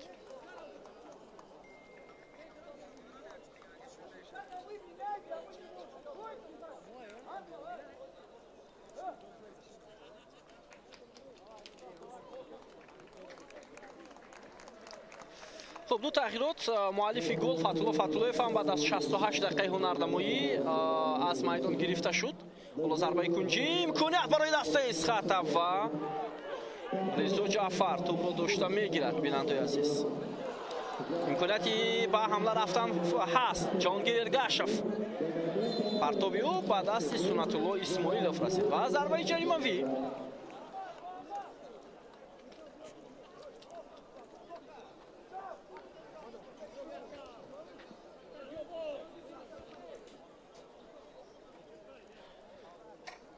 خب بیایید بار دیگر میبینیم.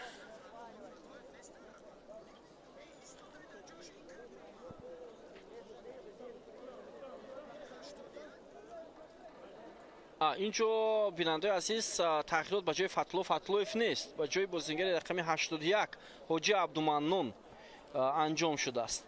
رستم صبورов به جای حاجی عبدالمنون که تحت رقم 81 بازی میکند وارد گردیده است. از همه شما عذر میپرسیم. فتح‌الله فتح‌الله‌یف حالا در میدان هنرنمایی دارد. خب ضربه جریمه‌ای با فایده بازیگران دسته اسخاتا پرتابی محمد شریف سیدخواجه به نتیجه.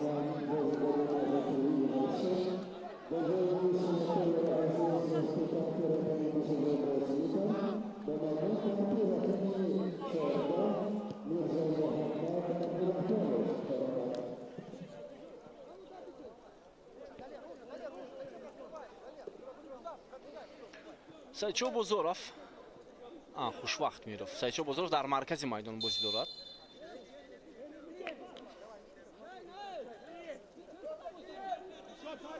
و ما بالاتر گفتیم بیننده عزیز که رستم صبورов نه به جای فتح‌الله فتح‌الله‌یف بلکه به جای حاجی عبدالمنون برای میدان برآمد. تحت رقم 81 بازی میکرد و فتح‌الله فتح‌الله‌یف باشد در میدان هنرنمایی دارد.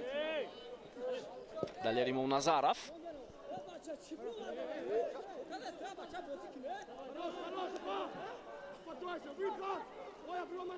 حیدر ستارов دقیقه 71 بازی است. بیننده عزیز صلاح‌الدین ارگاشف بسیار خوب توپ را نگاه می‌دارد. پاس به کناری راست نیکیتا پترمن. ارگاشف فرصت برای دسته وحش. صلاح‌الدین ارگاشف نیکیتا پترمن واننگو مبارزه برای توپ در جریمه‌گاه دسته اسخاتا.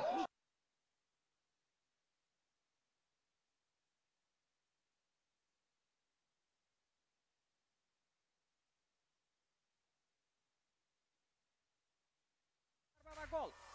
حساب 3-0 میشود. بازیگر کاسایتی ذخیروی با میدان برآمده بود. ارتش من گفتم بالاتر قید کردم که ارتشی‌ها کوشش کرده اند که بیشتر در نیمه میدان بازی پنچر خودم دشوار خواهد بود. امکانیت برای بازیگران دسته پنچر ضربه و گل. و از میون 4-5 نفر دفاعگران دسته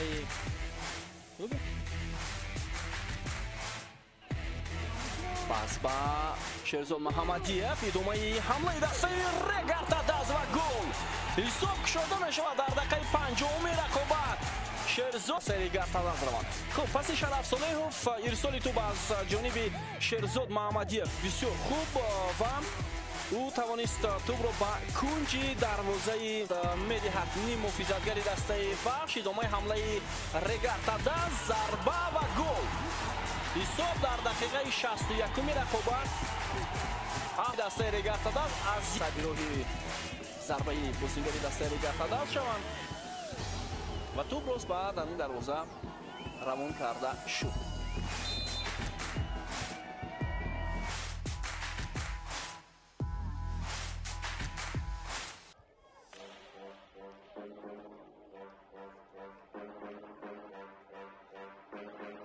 دوستان عزیز، مخلصان فوتبال، همه شما رو دعوت میکنیم با تماشای بود سنت‌الله عزیزов ارسالی تو بسیار عالی و پهلوی چپ میدان اولا صلادین ارگاشف حرکت میکند، میتواند پاس بدهد. واننگو گل. حساب 1-0 بازان دسته وحش دروازه یوگنی گریتسنکو را رخنه میکنند و شادی و نشانی آنها حد و کنار ندارد. بیننده عزیز، فوتبالبازی که سال گذشته در ایتی دسته روشن هنر نمایی میکرد، بسیار عالی، کامبیناسیون خیلی هم زیبا. صلادین ارگاشف از پهلوی چپ میدان حالا موفق میشد.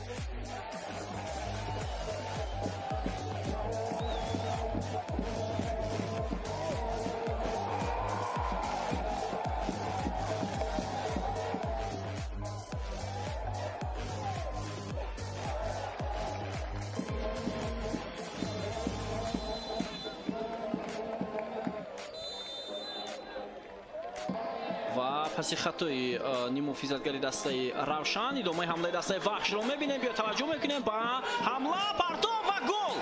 حساب 2-0 امانوئل واننگو واقعا عالی بازی میکند و ببینید که امانوئل واننگو گل زد.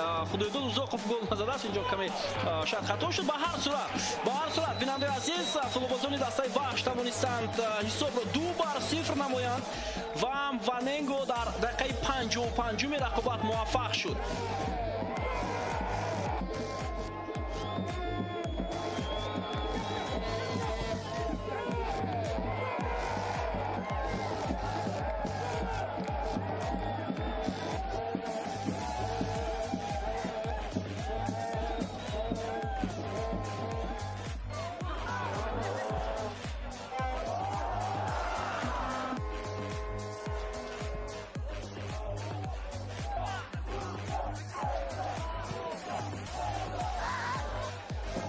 партовиу ба дохили ҷаримагоҳи Евгений Гриценко ва гол. Хатои дарвозабони дастаи Равшан Хайриддин Турахонов ҳисобро 3-0 мекунад.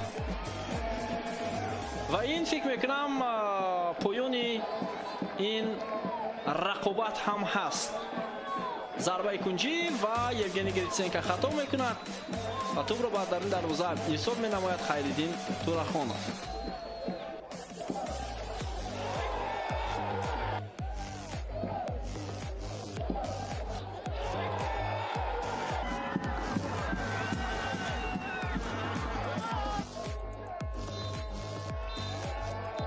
بابا خودمرزاده بودم، با جمعی همکارانم این گزارش رو برای شما تهیه کردیم. تو گزارش‌های نوبتی صحتمند و پیروز باشید. بازی نخستی دور پنجم لیگ فوتبال کشور بودند عزیز. اندکی تغییرات در هیئت این دسته دیده میشود و برسا من فکر میکنم تجربه بلند دادن ولی رگارتاداز با یک دسته بسیار هم خوب کامبها در موسم امسال است. ادامه حمله رگارتاداز ضربه و چگونه فرصت بود در دقیقه دوم رقابت چون رگارتاداز با فوق العاده می‌بینند که ки аз рӯзи молияви чандон танқисӣ надорад. Фурсати навбатӣ барои Регартадаст. Шараф Солеҳов имконият барои дастаи Регартадаст. Пардоби ва гол! Ва гол! Квадро Фримпонг бубинед чӣ гуна садди роҳи ҳамлаи дастаи ҳариф шаванд. Дар ду ҳолат ду дифоъгари дастаи Исхата муваффақ нашуданд. Саъуди Ковусчо бори дуюм мавқеиаташро аз даст дод дар муқобили Шарафҷон Солеҳов ва Шараф Солеҳов паси худро анҷом дод ва ба ҳамин тартиб Квадро Фримпонг тавонист тӯбро ба даруни дарвоза равон кунад ва ҳисобро бисёр хуб ҳам ҳаст. ҳоло Далер Имомназаров бо тӯб ва ҷаймагои дастаи Регартас ҳамроҳ мешавад. Партоби ӯ вале дар ин лаҳза осуман хусим ин вазъиятро би Муҳаммад Шариф Саидхоҷа хато партоби хеле ҳам баланд ва вазъияти бисёр хавфнок. партоби Шӯрат Элмурадов ба ҷаймагон ва ин вазъиятро Ойбек Абдуллаҳ меоранд, яъне талқин мекунанд ин ҳамлагар. ҳоло партоби бисёр хуб, зарбаи бисёр олӣ Шараф Солеҳовро зарбаи сахти ӯ имконият барои Регартадаст ва маротибаи дуюм. зарбаи куҷи футболбозони дастаи Исхата дарвозабон ин вазъиятро бартараф мекунад. баъдан Бахтиёр Қаландаров боз як имконияти дигар барои Исхата. зарба иҷро мешавад. Муҳаммад Шариф Саидхоҷа ба туп кадоме аз инҳо расид. туп сабра ба пои бозигари Регартадаст. бубинед ба нуги пои ӯ расидааст. хуб зарбаи Шараф Солеҳов ва ҳисоб 2-0 мешавад ба фоидаи Регартадаст. дар дақиқаи 68 рақобат таъин карда мешавад. ин барои меҳмонон бисёр аламовар ҳам аст. барои меҳмонон ки дар 7-8 дақиқа дар мавқеи худ имконияти идора кардаи пулни дошта бошад. ҳоло Амирҷон Сафаров пас анҷом мешавад. инҷо зарба иҷро мешавад ва бозам дарвозабони Регартадаст. бинандаи азиз ва садои иштоки довар аз анҷоми рақобати дастаҳои Регартадаст ва Исхата дарак медиҳад бо ҳисоби 2-0.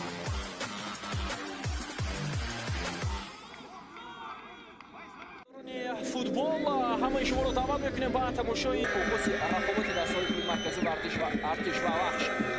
дарак медиҳад Исхата қарор гирифт. ҳамаи ҳамлаи дастаи Артиш вале дарвозабон Резо Ҷаъфар рафт. фурсат ҳаст барои дастаи Вахш. Гашев Мваненго фурсат барои Гашев. чӣ гуна имконияти хуби гузари Патерман мазарат мепурсем. Петер Туба 45 дақиқаи нимаи аввал 1 дақиқа илова карда мешавад. фурсат барои тими Артиш ва гол. ҳисоб дар дақиқаи якуми иловагӣ кушода мешавад. таваҷҷӯҳ мекунем инҷо Комрон Мирзохон хеле мавқеи худ гирифта буд ва касе дар муқобили ӯ мубориза бурда натавонист ва дифоъгари марказӣ клуби марказӣ Вартиш Артиш капитани ин даста тӯбро ба даруни дарвозаи дастаи ин корти зарди дуюм ба футболбозони Исхата дар бозии имрӯз аст. хуб зиёда аз 10 дақиқаи дигар боқӣ мондааст. тамошобинони азиз то анҷоми вақти асосӣ аз болои футболбози дастаи Вахш бо пой осеб расонидааст. футболбози дастаи Исхата ба ҳамин хотир довар ба ӯ корти зард нишон дод.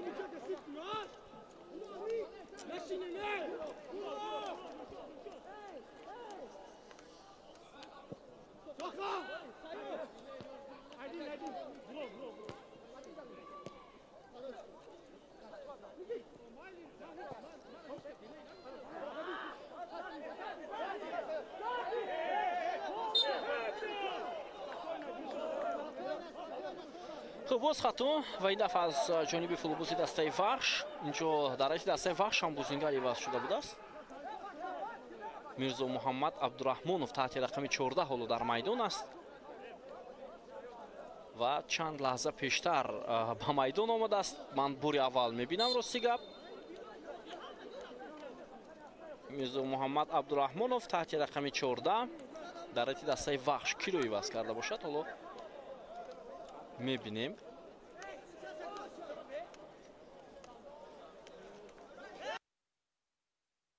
Пуло Азизовро иваз кардааст Абдураҳмонов.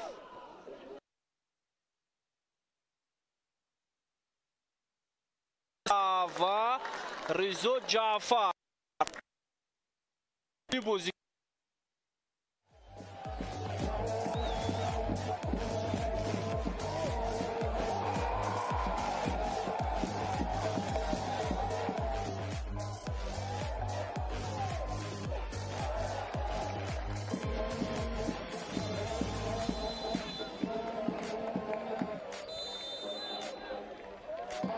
و پس خطای نیموفیزتگری دسته روشن ادامه حمله دسته وحش رو میبینیم. بیا توجه میکنیم با حمله پرتو و گل. حساب 2-0. امانوئل واننگو واقعا عمالی بازی میکند و ببینید که امانوئل واننگو گل زد. خدای دو زوقف گل نزده است. اینجا کمی شاید خطا شد. به هر صورت بیننده عزیز فوتبالبازان دسته وحش توانستند حساب رو 2-0 نمایند و واننگو در دقیقه 55 رقابت موفق شد.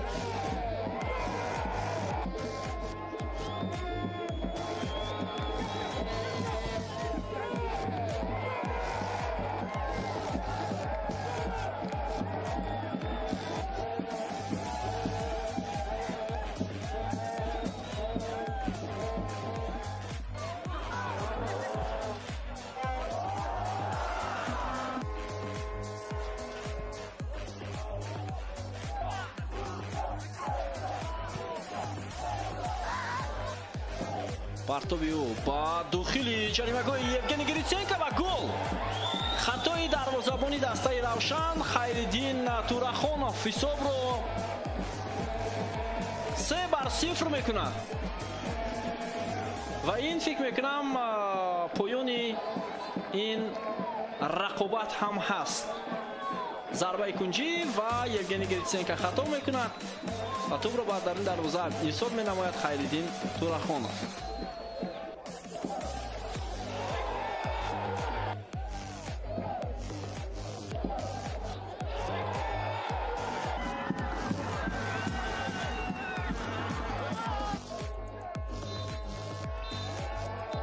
بابا خود مرزاده بودم. با جمعی همکارانم این گزارش رو برای شما تهیه کردیم.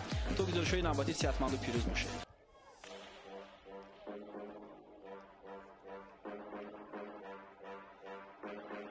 دوستان عزیز، مخلصان فوتبال، همه شما رو دعوت میکنیم با تماشای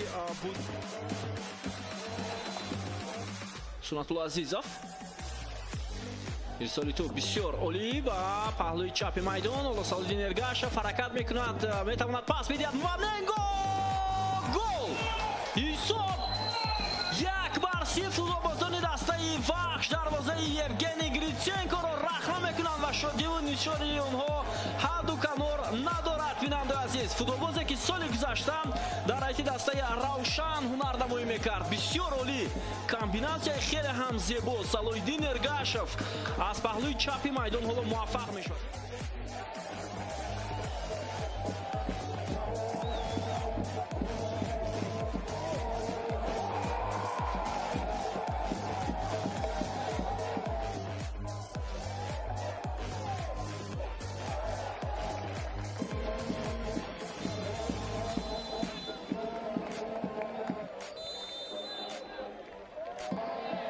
پس خطای نیموفیزتگری دسته روشن ادامه حمله دسته وحش رو میبینیم. بیا توجه میکنیم با حمله پرتو و گل. حساب 2-0. امانوئل واننگو واقعا عمالی بازی میکند و ببینید که امانوئل واننگو گل زد. خدای دو زوقف گل نزده است. اینجا کمی شاید خطا شد. به هر صورت بیننده عزیز فوتبالبازان دسته وحش توانستند حساب رو 2-0 نمایند و واننگو در دقیقه 55 رقابت موفق شد.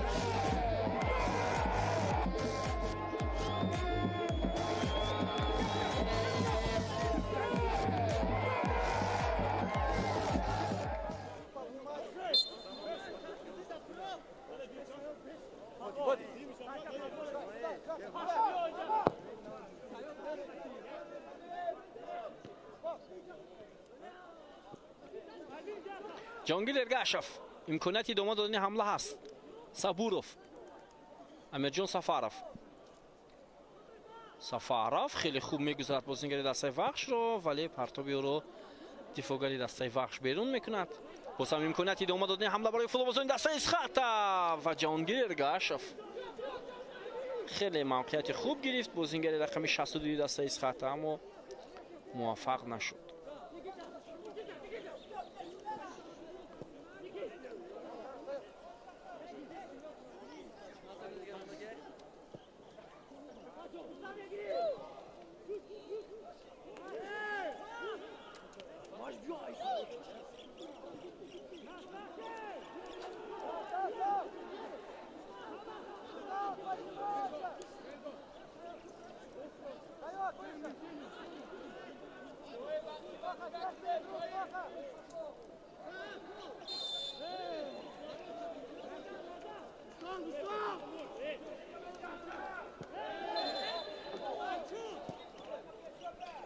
خب لحظه‌های اخیر رو باید بازیکنان دسته وحش با برتری خود انجام دهند. حالا می‌بینیم سنت‌الله اسماعیلوف، نیکیتا پترمن، ارگاشوف بسیار خوب بازی میکنه در یوتای دو نفر و حمله دسته وحش رو آغاز کرد اما انجامش چندان خوب نبود و امکانیت بسیار خوب هم هست برای بازیگران دسته وحش. حالا به توجه میکنیم عبدالرحمانوف پس با مرکز و امکانیت دیگر را سنت‌الله اسماعیلوف استفاده می‌کند. پرتابی او و اگر از اویبگ عبدالغفارов میگذشت برای وننگو امکانیت خیلی خوب به میان می‌آمد.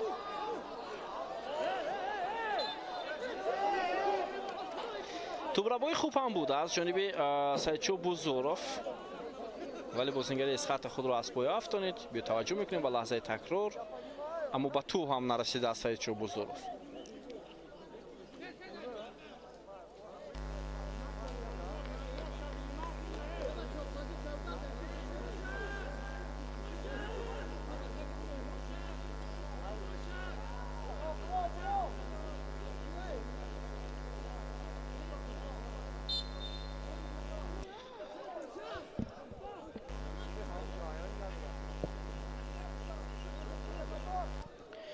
خب ادامه دارد حمله فوتبالسازی دسته اسخط. بیننده عزیز دقیقه 89 رقابت حسابی بازی 1-0 با فایده فوتبالسازی دسته اسخط ادامه دارد و این دومین بازی دسته وحش در همین میدان در یک هفته اخیر است. در 2 هفته اخیر البته هفته گذشته آنها مقابل دسته استرافشان بازی کردند و با حساب 2-1 با باخت روبرو شدند.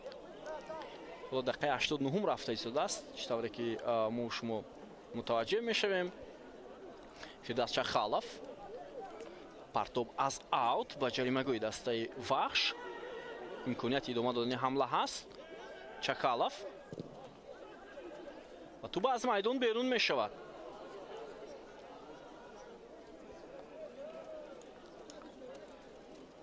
دقیقه 90 هم حالا شروع شد.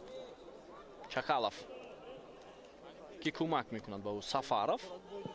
بازیگران وحش رو میخواهند این وضعیت رو برطرف کنند. از کنار چپ میدان دلشاد کریموف میخواست به حمله گذارد اما موفق شده نتوانست.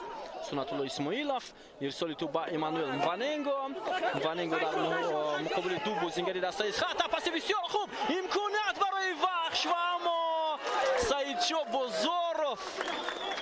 چگونه امکانیت بود برای بازیگر دسته وحش. بهترین فرصتی بود که حالا سایدچو بوزوروف میتوانست در دقیقه 92 رقابت اون را انجام دهد. ببینید وننگو چگونه این بازیگر را در حالت خوب دید پاس را ارسال کرد اما اداره کردن دو از جانب بازیگر رقم 77 خوب نبود. 7 دقیقه داور به وقت اساسی اضافه کرد.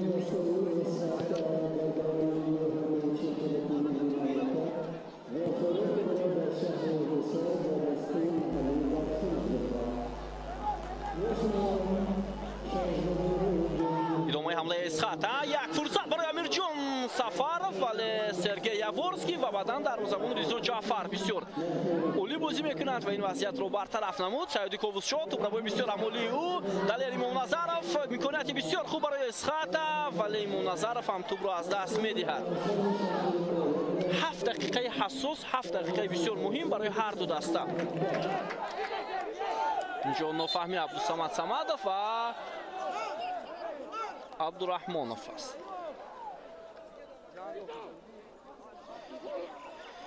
خب ما گفتیم در صورت پیروزی دسته اسخط موقع وحش رو اشغال میکنه یعنی با زینه 8 جدول میبراید.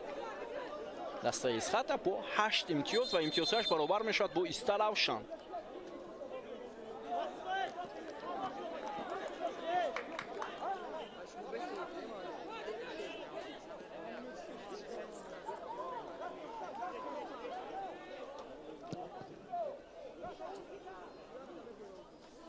عبدالرحمانوف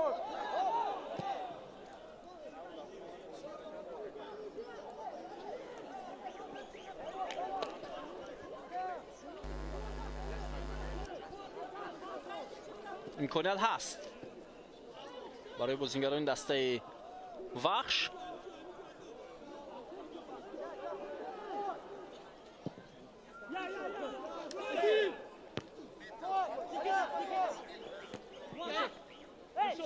بازیگران وحش میخواهند بیشتر دقیقه اخیر رو به نفع خود انجام دهند. سعودی کاووسشو پس به امیرجان سفرов افساید نیست.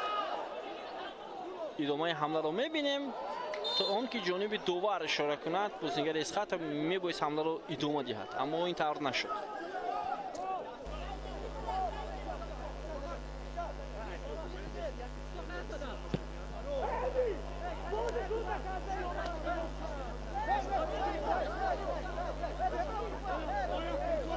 نیکیتا پترمن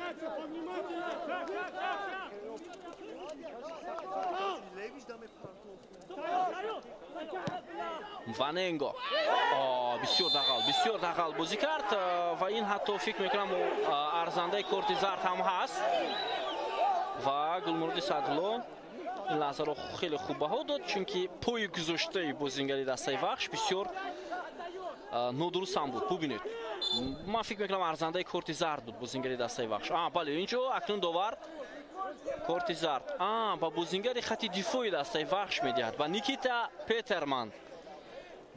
پترمن شاید بود برای دعوایش بود داور کورت زرد میدهد گلمرد سعدولو.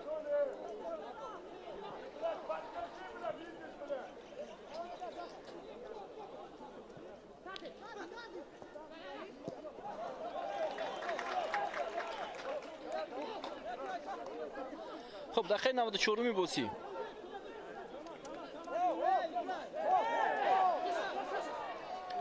ارگاشف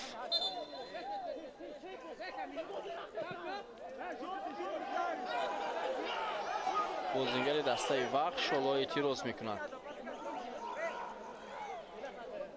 با داور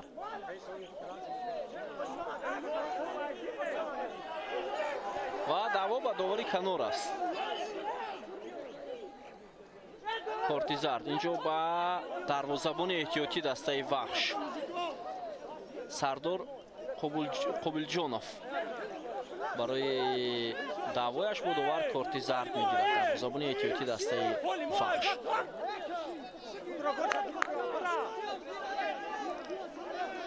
خب دقیقه 95 زیاده از 2 دقیقه دیگر تا انجام این رقابت هست.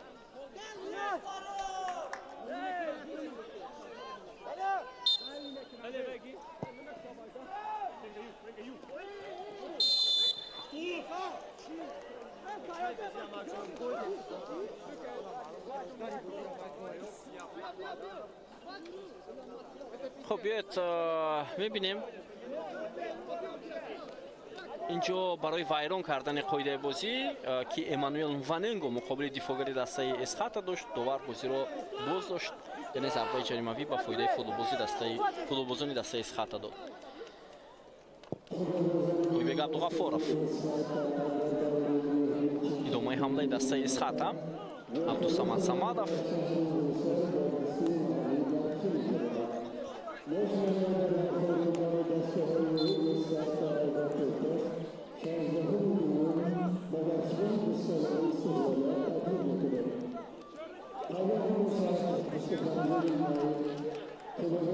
Oyбek Abdug'afforov توپ در دست دروازه‌بان دسته وحش میرزا محمد عبدالرحمانov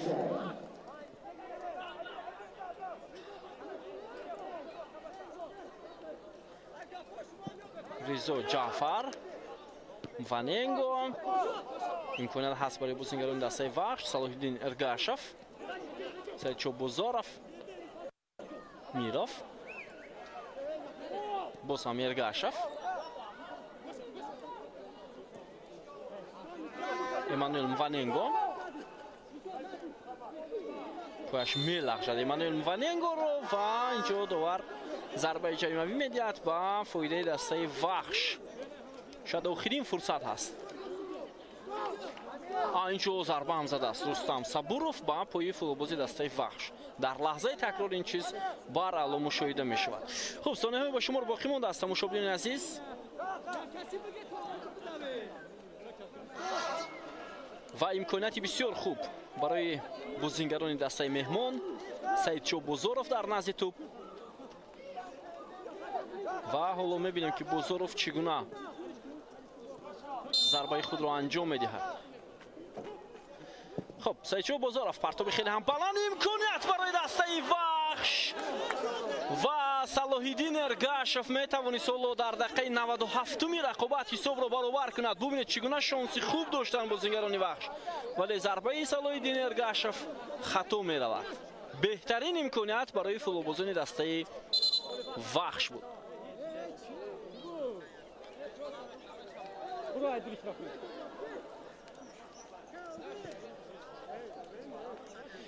فرصت بسیار خوب.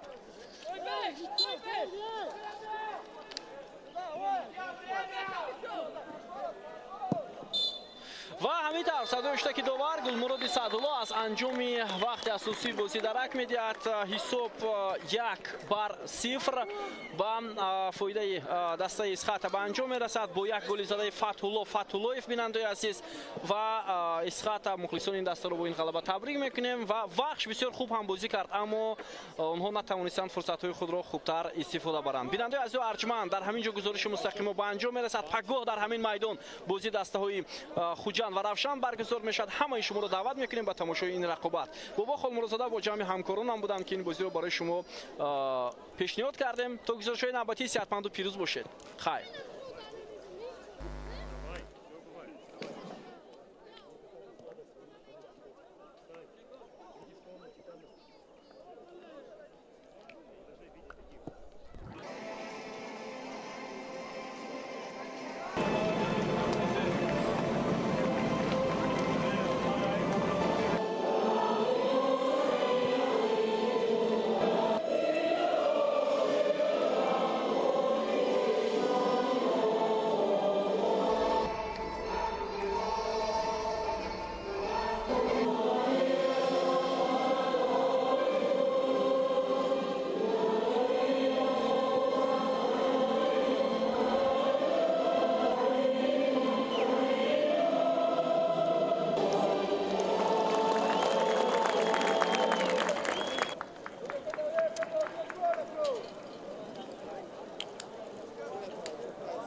фестивали футболи душанбе бармегардад 25 ва 26 май аз соати 16:00 то 22:00 бахшида ба рӯзи байналмилалии футбол. бори аввал дар майдони калонтарин майдони истиқлол иштироки беҳтарин бозингарони тоҷикистон ва баромади ситораҳои эстрада, меҳмони махсус аз узбекистон диджей кинг моцарелла. инчунин шуморо дар минтақаҳои фароғатӣ тӯҳфаҳо ва мукофотҳои шарикон интизоранд. бурди асосии фестивал рохат ба ҷоми аврупо дар олмон.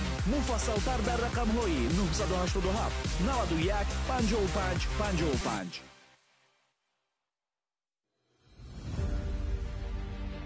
пешниҳод дорам ки нақши футбол дар сатҳи ҷаҳонӣ эътироф карда дар созмони милали муттаҳид рӯзи ҷаҳонии футбол аз тариқи қабули қаҳрномаи махсуси маҷмӯаи умумии созмони милали муттаҳид расман эълон гардид.